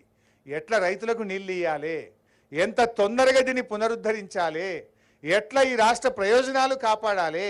90% పనులు కాళేశ్వరంలో పూర్తయినాయి కదా, గాయంతో 10% పిల్ల కాలువలు, పంట కాలువలు తవ్వి మనం అనుకున్న 18.5 లక్షల కొత్త ఆయకట్టు ఎట్లా సాధించుకుందాం, స్థిరీకరణ కలిపి మొత్తం 40 లక్షల ఎకరాలు కాళేశ్వరం కింద నీళ్ళు ఎట్లా బారిద్దామనేటువంటి ప్రయత్నం చేయాలని ఈ ప్రభుత్వానికి విజ్ఞప్తి చేస్తూ, ఇప్పటికైనా మీరు కనీసం సోయి తెచ్చుకొని, ఇలా అధికారం ఎవరికి శాశ్వతం కాదు, పదవులు ఎవరికి శాశ్వతం కాదు, మీరు చేసిన మంచి పనులు శాశ్వతంగా ఉంటాయి. నిజాయితీగా పరిపాలించండి, ప్రజల కోసం ఆలోచించండి, రైతు ప్రయోజనాలు కాపాడండి. అంతే తప్ప మీరు పొద్దస్తమానం రాజకీయాలే, వీడియోలు పంపుడు, లీకులు కొట్టుడు, ఇది తప్ప 3 నెలల పునరుద్ధరణ మీద మీరు వేసిన ఒక్క అడుగు ఉందా చెప్పండి. ఎన్డీఎస్ఏకి రాసినాం, ఎన్డీఎస్ఏ దగ్గర పోయి మాట్లాడరాదా? ఒక ప్రత్యేకంగా ఒక సెక్రటరీని ఢిల్లీలో కూర్చోబెట్టి వాళ్ళని తొందరగా పిలిపించి, మాకు వర్షాకాలం వస్తే మళ్ళీ ఫ్లడ్స్ వస్తాయి, మీరు తొందరగా రండి, సూచనలు ఇవ్వండి, ఏం చేయాలో చెప్పండి అని ముందుకు తీసుకుపోయే ప్రయత్నం చేయరా మీరు? అవన్నీ మర్చిపోయి ఎంతసేపు పేపర్ల లీకులు ఇచ్చుడు, టీవీలలో లీకులు ఇచ్చుడు, అసెంబ్లీల లీకులు ఇచ్చుడు, ఇవి వీడియోలు చూపించుకుంటా ఈ తమాషాలు ఆపండి. రాష్ట్రం కోసం ఒక బాధ్యతాయుతమైన ప్రభుత్వంగా మీరు రాష్ట్ర ప్రయోజనాల కోసం పనిచేయాలి, యుద్ధ ప్రాతిపదికన ప్రాజెక్టును పునరుద్ధరించాలని చెప్పి డిమాండ్ చేస్తున్నాం. వచ్చే వానకాలంలో యథావిధిగా కాళేశ్వరం పనులు జరిగే విధంగా, నీళ్లు అందే విధంగా అన్ని చర్యలు కూడా తీసుకోవాలని చెప్పి ఈ ప్రభుత్వాన్ని డిమాండ్ చేస్తున్నాం. Thank you. హరీష్ రావు గారికి ధన్యవాదాలు. ఒకసారి గట్టిగా చప్పట్లతో. గౌరవనీయులు, మన ఈరోజు ఈ బృందంలో కేవలం ప్రజాప్రతినిధులు మాత్రమే కాకుండా మన వి ప్రకాష్ గారు, మన వాటర్ రిసోర్సెస్ చైర్మన్ గారు ఎవరైతే ఉన్నారో వారి నేతృత్వంలో ఇంజనీర్ల బృందం కూడా వచ్చింది. ఒకసారి వారిని నేను మీకు పరిచయం చేస్తాను. ఇంజనీర్ల జేఏసీ అధ్యక్షుడిగా ఉద్యమంలో పనిచేసి ఆనాడు సూపరింటెండెంట్ ఇంజనీర్గా రిటైర్ అయిన శ్రీ వెంకటేశం గారు, అదేవిధంగా గౌరవనీయులు పెద్దలు ఆనాడు మరి ఇరిగేషన్ శాఖలో చాలా సుదీర్ఘకాలం పనిచేసి ఎస్సీగా రిటైర్ అయిన గౌరవనీయులు దామోదర్ రెడ్డి గారు, ఇద్దరు కూడా వచ్చిన్నారు. వారు కూడా మొత్తం పరిశీలించారు. వారితో పాటు నిజానికి ఇంకా కొంతమంది ఇంజనీర్స్ కూడా రావాల్సి ఉండే, వారు ప్రత్యేకంగా సెపరేట్గా మేము వస్తాము, ఇండిపెండెంట్గా వస్తాము, వచ్చి అధ్యయనం చేసి మేము గవర్నమెంట్కు రిపోర్ట్ ఇచ్చి తప్పకుండా దీని రెక్టిఫికేషన్ అంటే దిద్దుబాటు చర్యలు ఎట్లా ఉండాలో మేము ప్రభుత్వానికి సూచిస్తామనే మాట కూడా చెప్పారు. ఇప్పుడు వెంకటేశం గారు మొత్తం పరిశీలించారు. వారి ఇంజనీరింగ్ అనుభవంతో వారు ఈరోజు ఇక్కడ మేడిగడ్డ బరాజ్ సంబంధించి వారి యొక్క ఆలోచనను పంచుకోవాలని విజ్ఞప్తి. ధన్యవాదాలు సార్. వేదిక మీద ఉన్న పెద్దలు, గౌరవ మాజీ మంత్రివర్యులు కేటీఆర్ గారు, తర్వాత హరీష్ అన్న, అందరు పెద్దలకు పేరు పేరిన నా ఉద్యమాభినందనలు. అదేవిధంగా వేదిక మీద ఉన్నటువంటి ఇక్కడ స్థానిక ప్రజలకి, ఎలక్ట్రానిక్ అండ్ ప్రింట్ మీడియాకి, తెలంగాణ మనం అందరం కూడా కొట్లాడి తెచ్చుకున్న సంగతి మీకు అందరికీ తెలుసు. అందులో ఇంజనీర్లది చాలా క్రియాశీలక పాత్ర. ఎప్పుడైనా ఏ రాష్ట్రమైనా అది అభివృద్ధి చెందిందంటే ఇంజనీర్లది క్రియాశీలక పాత్ర ఉంటుంది. అందులో ముఖ్యంగా ఈవెన్ జవహర్లాల్ నెహ్రూ అన్నాడు, ఏది engineers are the modern temple builders అని. నవీన దేవాలయ నిర్మాతలు. ఏది నాగార్జున సాగర్ ప్రాజెక్టు, శ్రీశైలం ప్రాజెక్టు, ఇప్పుడు ఈ ప్రాజెక్టు కూడా అన్ని కట్టినవి కూడా ఇంజనీర్ల మెయిన్ పాత్ర ఉంటుంది. సో కాబట్టి ఇంజనీర్లుగా మేము అప్పుడు తెలంగాణ అప్పుడు గౌరవ ముఖ్యమంత్రి గారితో అందరికీ ఇక్కడ కూర్చున్నటువంటి నాయకుల వెంట మీ ఉద్యమంలో ఒకవైపు ఉద్యమం చేస్తూనే సమైక్య పాలనలో జరిగినటువంటి నీళ్ళ దోపిడీకి వ్యతిరేకంగా మేము పోరాడి సాధించుకున్నాం. ఆ తర్వాత అదే కసితోని తెలంగాణను డెవలప్ చేయాలని చెప్పి గౌరవ ముఖ్యమంత్రి గారు మాటువంటి చర్చల్లో కూర్చొని నిరంతరం డే అండ్ నైట్ వారు సుదీర్ఘ డిస్కషన్ చేసి ఏ ప్రాజెక్ట్, ఎందుకంటే మనకు తెలంగాణలో ఉన్నటువంటి నీటిని ముందుగా సద్వినియోగం చేసుకోవాలి. ఏది ఇచ్చినటువంటి కనీసం న్యాయమైన వాటా ఏదైతే ఉందో గోదావరి 950 అండ్ కృష్ణాలో 300 వాటర్ మొత్తం 1250 వినియోగించుకోవాలనే యొక్క దానితో దృక్పథంతో డే అండ్ నైట్ చేసి ఈ ప్రాజెక్టు రూపకల్పన చేసినారు. దీన్ని కూడా అందరూ కూడా ఏదో ఇది రీడిజైన్ చేసినారు. అసలు రీడిజైన్ అంటే ఏందండి నాకు అర్థం కాదు. ఇక్కడ ప్రతి ఒక్కరు కూడా మీరు రీడిజైన్ చేసి ఉంటారు. ఎవరు కాదు, ప్రతి ఇల్లు కట్టుకుంటే కూడా రీడిజైన్ అయ్యి. మనం ఇలా ఒక ఇల్లు కట్టుకునేటప్పుడు మనకు ఈ వాస్తు ప్రకారం ఇది మంచిగా లేదు, లేకుంటే ఈ రూమ్ మంచిగా లేదు, ఈ గోడ ఇక్కడ కట్టాలి, లేకుంటే రేకుల బదులు మనం స్లాబ్ వేసుకోవాలి, ఇవన్నీ కూడా మనం చేసుకుంటాం కదా. అదే ఇల్లు, ఇది మొత్తం ప్రజలకు మొత్తం ఉపయోగపడేది, ఇది రైతులకు మొత్తం ఉపయోగపడేది. దీనికి క్షుణ్ణంగా చేయటమే రీడిజైన్. ఈ రీడిజైన్ ఎందుకు చేసినారు? మనకు అంతగతంలో అందరూ మన కడియం శ్రీహర్ గారు పెద్దలు చెప్పారు, అన్న హరీష్ అని చెప్పినారు. ఇక నేను వాటి లోతు పాతలకు పోదలుచుకోలేదు, ఎందుకంటే ఇక్కడ లేదు కాబట్టే ఈ మేడిగడ్డ సోర్స్ ఇది ఒక్కటే తెలంగాణకు శరణ్యం. తెలంగాణకు ఇది తప్ప ఇంకా వేరే ఎక్కడా లేదు. నీళ్లు దొరకవు మనకి. 900 టీఎంసీని యూజ్ చేసుకోవాలంటే ఈ ఒక్క మేడిగడ్డ ద్వారా నుంచే మనం లిఫ్ట్ చేయాలి. ఎందుకంటే మొత్తం గోదావరిలో ఉన్నటువంటి ఈ 12 సబ్ బేసిన్లలో మొత్తం పైన ఉన్నటువంటి 4 బేసిన్లు ఎగ్జాస్ట్ అయినాయి. ఓన్లీ లోయర్ గోదావరిలో ఉన్నటువంటి వెన్గంగా, వార్ధ, ఈ ప్రాణహిత ఇక్కడనే మనకు నీళ్లు ఉంటాయి. మనం కాదు చెప్పింది, సెంట్రల్ వాటర్ కమిషనరే మీ కాళేశ్వరంలో సంవత్సరానికి 1630 టీఎంసీలు నీళ్లు ఉంటాయి, మీరు ఉపయోగించుకోవచ్చు అంటేనే పోయిన సంవత్సరం గవర్నమెంట్ మొత్తం పెద్ద ఎత్తున చేసి చేసినారు. ఒకటి మాత్రం వాస్తవం, ఎందుకంటే ఎక్కడ కూడా ఈ దేశంలో కాదు ప్రపంచంలో లేని విధంగా నభూతో నభవిష్యత్తుగా అటువంటి ప్రాజెక్టు కాళేశ్వరం ప్రాజెక్టు. ఎందుకంటే ఎక్కడైనా సరే ఇసుక మీద పునాదులు కేవలం మీరు ఏది ఇది మన ప్రకాశం బ్యారేజ్ కానీ, తర్వాత ధవళేశ్వరం బ్యారేజ్ కానీ, అక్కడ కేవలం 10 ఫీట్ల కంటే ఎక్కువ ఉండవు గేట్లు. కానీ ఇక్కడ మనకేందంటే మనం ఎక్కువ నీళ్లు ఉపయోగించుకోవాలి. మనకు ఎందుకు సాధ్యం కాదు, మన ఇంజనీర్లు ఎందుకు చేయరు అనే ఉద్దేశంతో, ఒక ఉద్దేశంతో ఇక్కడ పెద్ద పెద్ద చెప్పి స్టోరేజ్ కోసం అని చెప్పి మనం కట్టినాం. అయితే ఇది యాక్చువల్గా అనుకోని సంఘటన జరిగింది, 21st నాడు సాయంత్రం జరిగింది. ఇది చాలా దురదృష్టకరం. అయితే అంత మాత్రాన మనం భయపడాల్సిన అవసరం లేదు. ఇంతకుముందు చెప్పారు కొన్ని ఇన్సిడెంట్లు జరుగుతాయి. ఇప్పుడు ఇంతకుముందు అన్న చెప్పినాడు, కడెం ప్రాజెక్ట్ కొట్టుకపోయింది. కొట్టుకపోతే 9 గేట్లు మళ్ళీ కొత్తగా కట్టిండ్రు. మనకు ప్రభుత్వమే కదా కట్టింది, కట్టుకోవచ్చు కదా. పోనీ ఇప్పుడు ఇది ఇమీడియట్గా మేము ఇప్పుడు చూసాం కదా, ఇది ఇమీడియట్గా ఈజీగా రెక్టిఫైయబుల్ చెయ్యొచ్చు. అందుకనే ఇప్పుడు ఇది ఎందుకంటే ఇది ఆల్రెడీగా national commission dam safety authority పరిధిలోకి పోయింది. ఇంకొకటి గవర్నమెంటే ఇప్పుడు నేషనల్ డ్యామ్ సేఫ్టీ యాక్ట్ కూడా వచ్చింది. ఇలాంటి డ్యాములన్నీ కూడా వాళ్ళు కంప్లీట్గా నిఘా, పర్యవేక్షణ, నిర్వహణ వాళ్ళ బాధ్యత ఉంటుంది. కాబట్టి వాళ్ళే చేయాలి ఇవన్నీ కూడా. అందుకనే ఇప్పుడు ఇమ్మీడియట్గా డిలే చేయకుండా ఇంత కరెక్ట్గా ఇప్పటికే 4 నెలలు గడిచిపోయినది, మన కాలపరిమితి 3 నెలలే ఉంది. దయచేసి ఒక ఇంజనీర్లుగా, ఎందుకంటే మేము కేవలం సూచనలు మాత్రమే చేస్తాం, అది కూడా నిర్మాణాత్మక ఎవరికైనా చేస్తాం, ఏ ప్రభుత్వానికైనా చేస్తాం, అది మా బాధ్యత ఇంజనీర్లుగా. సో కాబట్టి మేము ఒక్కటే రిక్వెస్ట్ చేసేది ఏంటంటే, అది ప్రజలకు అంకితం చేశారు, మన గత ప్రభుత్వం ప్రజలకు అంకితమైంది. ఆ ప్రజల ఆస్తిని కాపాడాల్సిన బాధ్యత ప్రస్తుత ప్రభుత్వానికి ఉంది.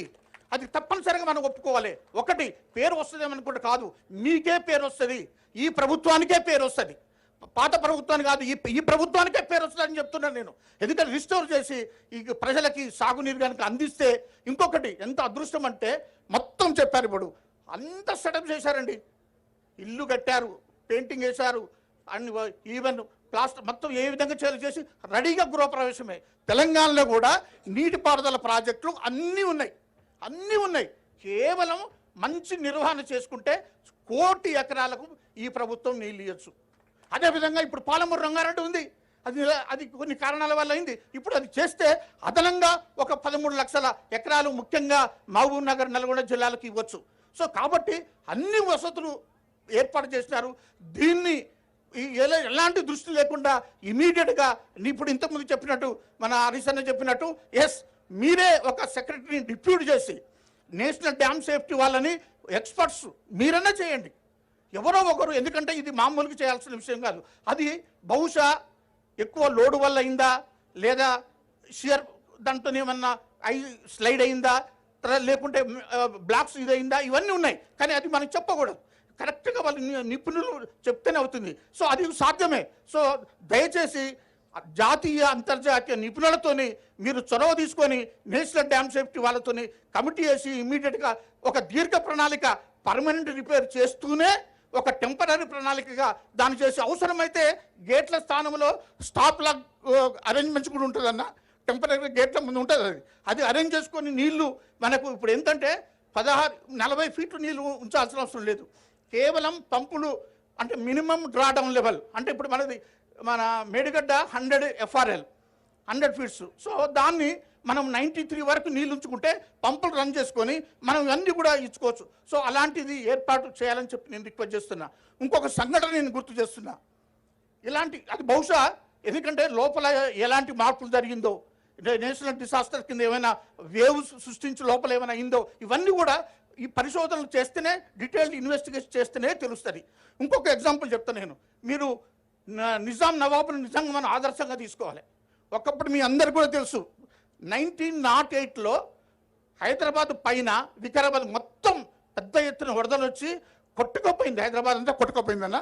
అప్పుడు నిజాం నవాబు ఏం చేశారంటే, ఎక్కడో ఉన్నటువంటి ఒక ఎక్స్పర్ట్, ఆయన ఎవరో కాదు, మోక్షగుండ విశ్వేశ్వరయ్య, సర్ మోక్షగుండ విశ్వేశ్వరయ్య, భారతరత్న, ఆయనకు మంచి ఇంజనీర్ అని చెప్తే, అప్పుడు ఈనాటి ఇంటర్నెట్లు కానీ ఈ మొబైల్ కానీ లేవు. అప్పుడు వైర్ మెసేజో లేకుంటే ట్రంకాలు బుక్ చేసి, అయ్యా మా హైదరాబాద్కు మీరు సలహా ఇవ్వాలి, నేను అడుగుతున్నా ఇప్పుడు ముఖ్యమంత్రి గారిని, మీరు ఆ చొరవ తీసుకొని ఇమీడియట్గా ఎక్స్పర్ట్స్ నియమించి ఈ కాళేశ్వరం దాన్ని రెస్టోర్ చేయాల్సిందిగా నేను రిక్వెస్ట్ చేస్తున్నాను.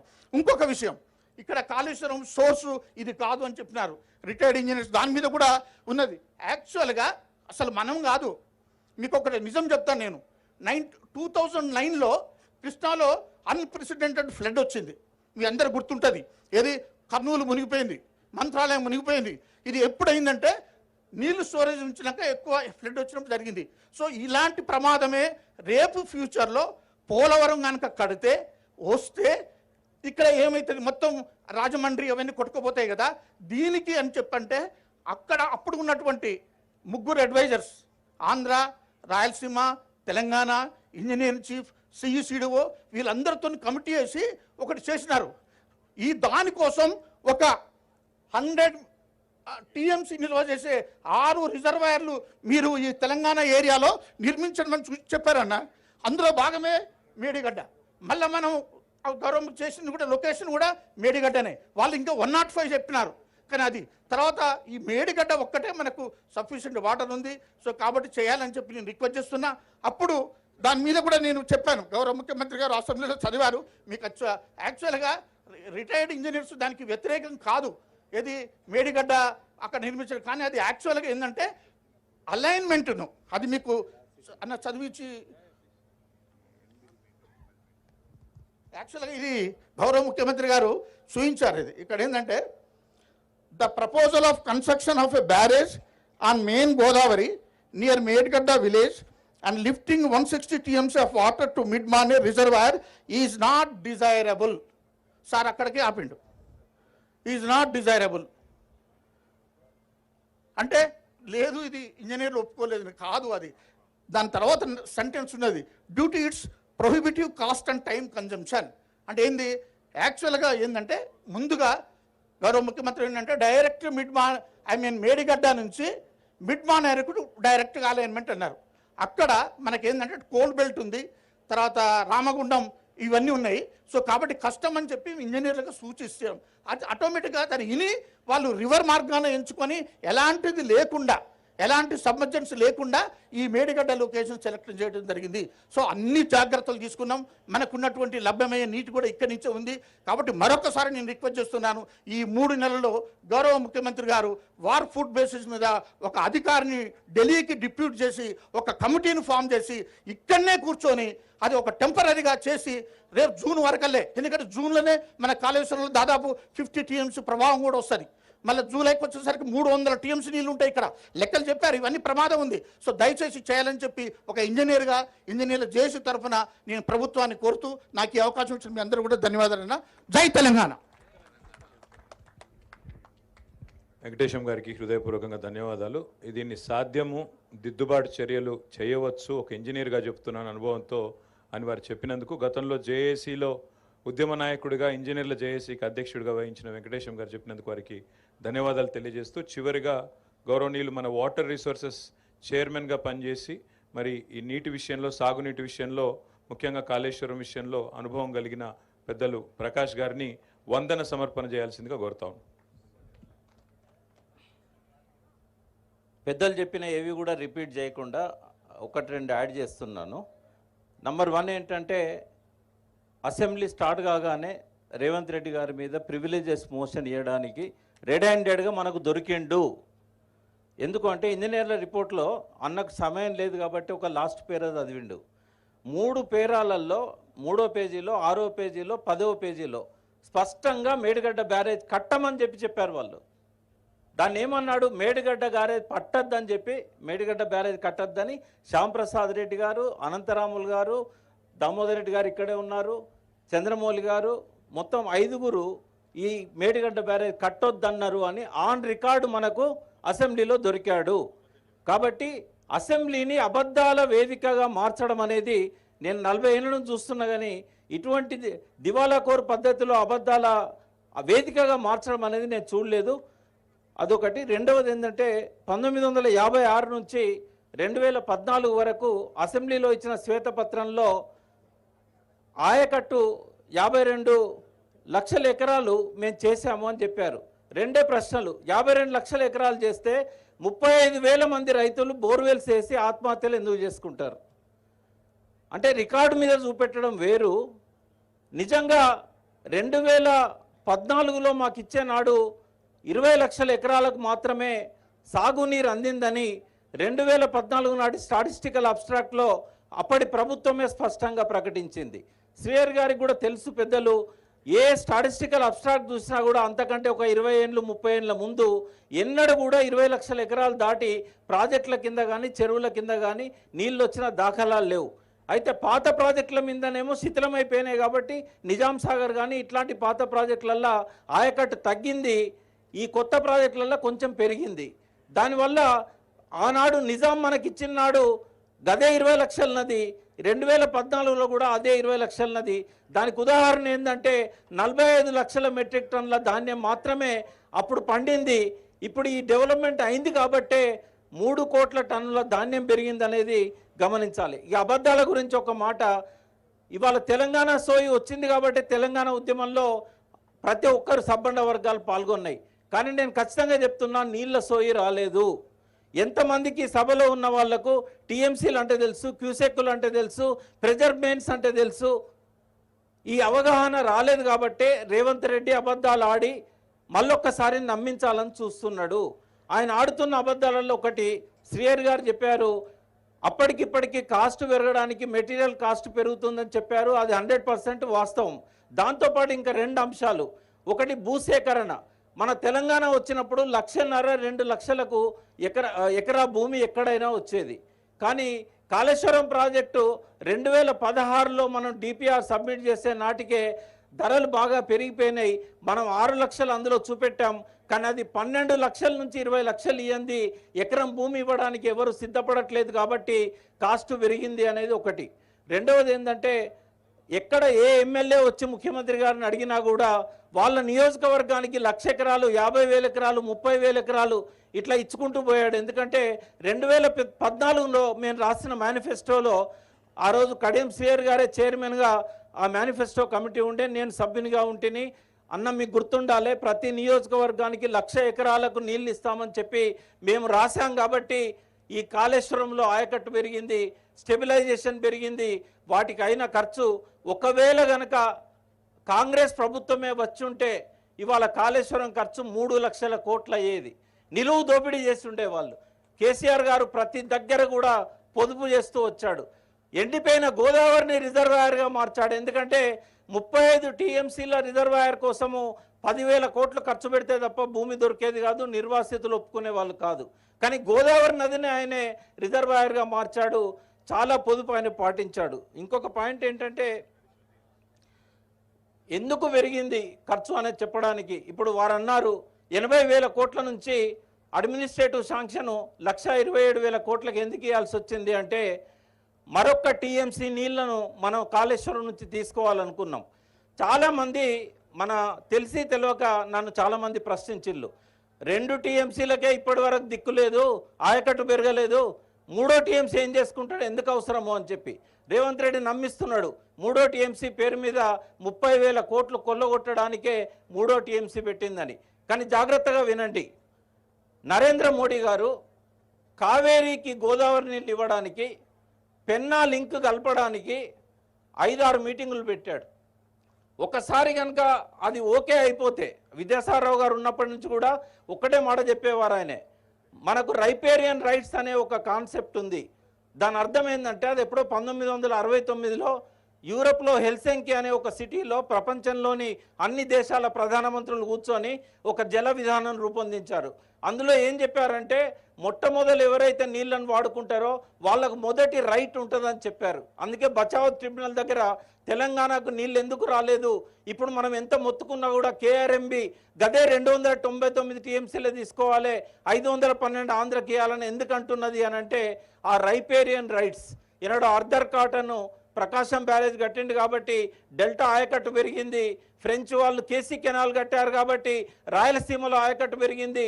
1944లో తుంగభద్ర డ్యామ్ కట్టారు కాబట్టి అక్కడ ఆయకట్టు పెరిగింది. కాబట్టి ఆంధ్ర వాళ్ళకి ఆయకట్టు కృష్ణా కింద ఎక్కువ ఉందని చెప్పి వాళ్ళు ఈ రైపేరియన్ రైట్స్ కింద తీసుకెళ్లారు ఆ నీళ్ళన్నింటినీ కూడా. పెన్నా డెల్టా కూడా నెల్లూరులో కూడా పెన్నా బ్యారేజ్ కట్టి అక్కడ తీసుకుపోయారు. ఇవన్నీ కూడా స్వాతంత్రానికి పూర్వం చాలా 100 ఏళ్ల ముందు కట్టినాయి. కాబట్టి మొదటి హక్కు రైపేరియన్ రైట్ అంటారు. ఒకవేళ కనుక కేసీఆర్ గారు 3వ టీఎంసీ కోసం ప్రయత్నం చేయకపోయి ఉంటే మన నీళ్ళన్నీ కూడా కావేరీకి మొదటి హక్కు వచ్చేది, రాయలసీమలో ఉన్న పెన్నా డెల్టాకు మొదటి హక్కు వచ్చేది, మనం ఆ నీళ్ళను పోగొట్టుకోవాల్సి వచ్చేది.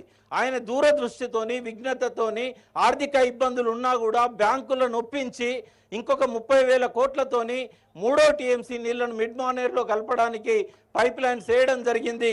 దానివల్లనే 20,000 కోట్లు పెరిగింది. దానివల్లనే 20,000 కోట్లు పెరిగింది. ఒకవేళ కేసీఆర్ గారు కనుక తుమ్మిడెట్టి ప్రాజెక్టును ఏమీ మార్పు చేయకుండా రీడిజైన్ చేయకుండా అట్లాగే కట్టి ఉంటే మెటీరియల్ కాస్ట్ ఇదే కాంగ్రెస్ ప్రభుత్వమే కనుక ఆ పని చేస్తే, అదే కాంగ్రెస్ ప్రభుత్వం కొనసాగి ఉంటే 2 లక్షల కోట్లు తుమ్మిడెట్టి బ్యారేజ్కును ప్రాణహిత సృజల స్రవంతికి పెట్టేవారు. కేసీఆర్ గారు ఎప్పుడు కూడా నీళ్ల కోసం తనలాడేవాడు, మనందరం చూసాం. ఆయనకు ఆ తపనే లేకపోతే ఆయన ఆమరణ దీక్ష చేయాల్సిన అవసరం ఆయనకు ఉండకపోయేది. ఆయన మేడిగడ్డకి ఇవాళ మనం అంతా వచ్చాం. పత్రికేయ మిత్రులు మీరు అడుగుతారు, ఏం చూశారు మీరు మేడిగడ్డలో? పత్రికల్లో ఏం రాయాలి? మేడిగడ్డలో బీఆర్ఎస్ నాయకులంతా వచ్చి, ఇంజనీర్లంతా వచ్చి ఏం చూశారు? ఒక్కటే మేము చూసాం, ఈ ప్రభుత్వం వచ్చిన 80 రోజులు దాటినా కూడా మేడిగడ్డ బ్యారేజ్ దగ్గర అక్టోబర్ 21 నాడు ఏదైతే ఉందో ఇవాల్టికి కూడా అదే ఉంది. మీరు కూడా చూశారు విలేకరులంతా, పియర్స్ దగ్గర తట్టేడు మన్ను తీయలేదు. పియర్స్ కింద కదా డ్యామేజ్ అయింది. అంటే దాని అర్థమైంది ఇప్పటి వరకు ఒక్క ఎక్స్పర్ట్ కూడా నదిలో దిగలేదు, కారణాలు తెలుసుకోలేదు. దాన్ని రిపేర్ చేయాలనే ఉద్దేశమే లేదు ముఖ్యమంత్రికి అని చెప్పడానికి ఇవాళ మేడిగడ్డ సాక్ష్యంగా నిలుస్తున్నది. మేము ఇక్కడ వచ్చినాక మాకు పూర్తిగా అర్థమైంది, ఈ రేవంత్ రెడ్డి అనే ముఖ్యమంత్రి ఎన్నడూ నీళ్ల కోసం తనలాడినోడు కాదు, ప్రజల కోసం ఆలోచించినోడు కాదు, అమరవీరులకు పిడికెడు పూలు తల్లి నివాళులు అర్పించినోడు కాదు, జై తెలంగాణ అన్నోడు కాదు, జై తెలంగాణ అన్న వాళ్ళ మీద రైఫిల్ ఎక్కువ పెట్టినవాడు. కాబట్టి ఆయన రాజకీయంగా కోటి మందితోనే ఆటలు ఆడుకోవాలనుకుంటున్నాడు. ఇవాళ 20 జిల్లాలకు కాళేశ్వరం దిక్కు అయితే మొత్తం కాళేశ్వరంకు మేడిగడ్డ దిక్కు. ఆ మేడిగడ్డ బ్యారేజ్ కనుక కొట్టుకపోయినట్టయితే 20 జిల్లాలల్లో కోటి మందికి దాహార్తి కానీ సాగునీటి అవసరాలు కానీ తీరవు. చరిత్ర ఎప్పటికీ కూడా ఈ సీఎంను కానీ ఇప్పుడున్న ప్రభుత్వాన్ని క్షమించవు. మళ్ళీ ఒకసారి పునరాలోచన చేసి, ఇవాళ కాలం ఆల్రెడీ దాటిపోయింది, ఇవాళ 3 నెలలే మిగిలింది. మనకు శ్రీహరి గారు చెప్పారు, హరీష్ రావు గారు కూడా చెప్పారు. ఈ 3 నెలల్లో ఏం చేయొచ్చు? నిజంగా కేసీఆర్ గారే ఉండి ఉంటే ఏం చేసేవాడో నేను చెప్తాను. కేసీఆర్ గారే ముఖ్యమంత్రిగా ఎన్నికై ఉంటే జనవరి నెల నాటికే కన్నెపల్లి పంప్ హౌస్కు కొంచెం ఎగువన ఒక రింగు బండ్ కానీ లేకుంటే ఈ కాఫర్ డ్యామ్ కానీ కట్టి ఎప్పటిలాగానే రోజుకొచ్చే 1 టీఎంసీ లేదా ఇప్పటికి కూడా 1/2 టీఎంసీ నీళ్ళు వస్తున్నాయి. ఈ నీళ్లను అన్ని 2 పంపుల ద్వారానో 3 పంపుల ద్వారానో కొండపోచమ్మ సాగర్ ద్వారా తీసుకుపోయేవాడు. ఈ యాసంగి పంటలకు నీళ్ళు ఇచ్చేవాడు. రిపేర్ల కోసం కాలయాపన చేసేవాడు కాదు. ఏదైనా డ్యామేజ్ జరిగినప్పుడు 2 ఉంటాయి. ఒకటేమో చట్టబద్ధంగా తీసుకోవాల్సిన చర్యలు. చట్టబద్ధంగా తీసుకోవాల్సిన చర్యల కోసం ఎన్డీఎస్ఏ వాళ్ళు, స్టేట్ డ్యామ్ సేఫ్టీ అథారిటీ వాళ్ళు ఆ పని చేస్తారు, నిపుణులను అపాయింట్ చేస్తారు, ఎక్కడ లోపం జరిగిందో వాళ్ళు చెప్తారు. కానీ ఎట్ ది సేమ్ టైం మనకు సిడిఓ ఉన్నది. ఎంత గొప్పదంటే మన డిజైన్స్ ఆర్గనైజేషను. ఇందాక హరీష్ రావు గారు చెప్పారు, మన రాష్ట్రంలో ఉమ్మడి రాష్ట్రంలో కూడా ఎన్ని ప్రాజెక్టులు డ్యామేజ్ అయినాయో చెప్పారు. బట్ ఆశ్చర్యం ఏంటంటే దేనిలో కూడా డిజైన్ లోపం లేదు. కేవలం వరదల వల్ల డ్యామేజ్ అయినాయి తప్ప డిజైన్ లోపంతో డ్యామేజ్ అయింది కాదు. ఈరోజు నేను కూడా చెప్తున్నాను, ఇది డిజైన్ లోపం కాదు. డిజైన్ లోపమే అయితే 2 పియర్సే కూలవు. 227 పియర్స్ ఉన్నాయి, 3 బ్యారేజీలు. అన్నారంలో మనకు 70 పైన ఉన్నాయి, 66 అక్కడ సుందిళ్ళలో ఉన్నాయి, ఇక్కడ 86 ఉన్నాయి. మరి 227 పిల్లర్లలో 2 ఎందుకు కూలినాయి డిజైన్ లోపం అయితే? రెండవది ఏంటంటే అది ఏ లోపమైనా కూడా అది వెంటనే పునరుద్ధరించాలి. మూడవది ఏంటంటే ఇప్పటి వరకు కూడా 500 సంవత్సరాల చరిత్రలో, జాగ్రత్తగా వినండి, గోదావరి నదికి 500 సంవత్సరాల చరిత్రలో 2022 జూలై 15 నాడు వచ్చిన వరద 500 సంవత్సరాల్లో రాలేదు. ఆ వరద అప్పుడే లోపల దెబ్బతిని ఉంటుందని నా అభిప్రాయం. ఇంజనీర్లు కూడా రేపు పరిశీలన చేసి చెప్తారు. మొన్న అక్టోబర్ 21 నాడు 15 లక్షల క్యూసెక్కులు పోయింది. క్యూసెక్లలో మీకు అర్థం కాకపోవచ్చు, 250 టీఎంసీలు అక్టోబర్ 15వ తారీఖు 2022 జూలైలో 250 టీఎంసీలు పోయినాయి. 250 టీఎంసీలు అంటే మామూలు నీళ్ళు అవి. మొత్తం కాళేశ్వరానికే మనం వాడుకునేది 160 టీఎంసీలు. అంటే అన్ని నీళ్లు ఒక్కరోజు పోయినాయి. మేడిగడ్డ బ్యారేజ్ పైనుంచి పోయినాయి. దాని లెవెల్ ఏంటంటే 28,25,000 క్యూసెక్కులు అయితే 28,75,000 క్యూసెక్కులు పోయినాయి. అన్ని నీళ్లు పోయినప్పుడు ఆ తట్టుకొని నిలబడింది. కాకుంటే ఇంటర్నల్గా అప్పుడేమన్నా లోపం జరిగి ఉండొచ్చు. కాళేశ్వరం వరదల వల్లనే కానీ అవినీతి వల్ల కాదు అని చెప్పడానికి ఈ 4 మాటలు మీతో నేను పంచుకుంటాను. ఈ అవకాశం ఇచ్చినందుకు కృతజ్ఞతలు. వందన సమర్పణ చేయమన్నారు. చివరిగా ఒకే ఒక్క మాట. ధన్యవాదాలు ప్రకాష్ గారికి, ధన్యవాదాలు. చివరిగా ఒకే ఒక్క మాట. ఈరోజు హైదరాబాద్ నుంచి కూడా చాలామంది మీడియా మిత్రులు వచ్చినారు. అదేవిధంగా చాలామంది ప్రజాప్రతినిధులు కూడా హైదరాబాద్ నుంచి, ఇతర జిల్లాల నుంచి కూడా వచ్చినారు. వారందరికీ ఈ చలో మేడిగడ్డను విజయవంతం చేసినందుకు మరి పార్టీ తరఫున హృదయపూర్వకంగా ధన్యవాదాలు. రెండవ మాట, ఇది మొదటి పర్యటన మాత్రమే. దీని తదనంతరం మిగతా అన్ని కంపోనెంట్స్ ఏవైతే ఉన్నాయో కాళేశ్వరంలో వాటిని పార్టీ నుంచి విజిట్ చేస్తాము. తప్పకుండా వాటిని మళ్ళొక్కసారి మీడియా ద్వారా ప్రజలకు కూడా పరిచయం చేస్తాం. చివరగా మరి పోయేటప్పుడు మళ్ళీ, ఎందుకంటే ఇప్పటికే చాలా ఆలస్యమైంది, తిరిగిపోయేటప్పుడు పరకాల తర్వాత 3 కిలోమీటర్ల అవతల లలిత కన్వెన్షన్ అని అక్కడ భోజన ఏర్పాట్లు కూడా మిత్రులందరికీ కూడా చేయడం జరిగింది. దయచేసి అందరూ కూడా, రోడ్డు మీదే ఉంది, మెయిన్ రోడ్డు మీదే ఉంది, అక్కడ అందరూ మిత్రులు కూడా వచ్చి దయచేసి డిన్నర్ కూడా చేసి తిరిగి హైదరాబాద్ కానీ తమ జిల్లాలకు కానీ వెళ్ళవలసిందిగా కోరుతూ మళ్ళొక్కసారి మీ అందరికీ అందరినీ దయచేసి జాగ్రత్తగా వెళ్ళాలని కూడా కోరుతూ మళ్ళొకసారి ధన్యవాదాలు. జై తెలంగాణ.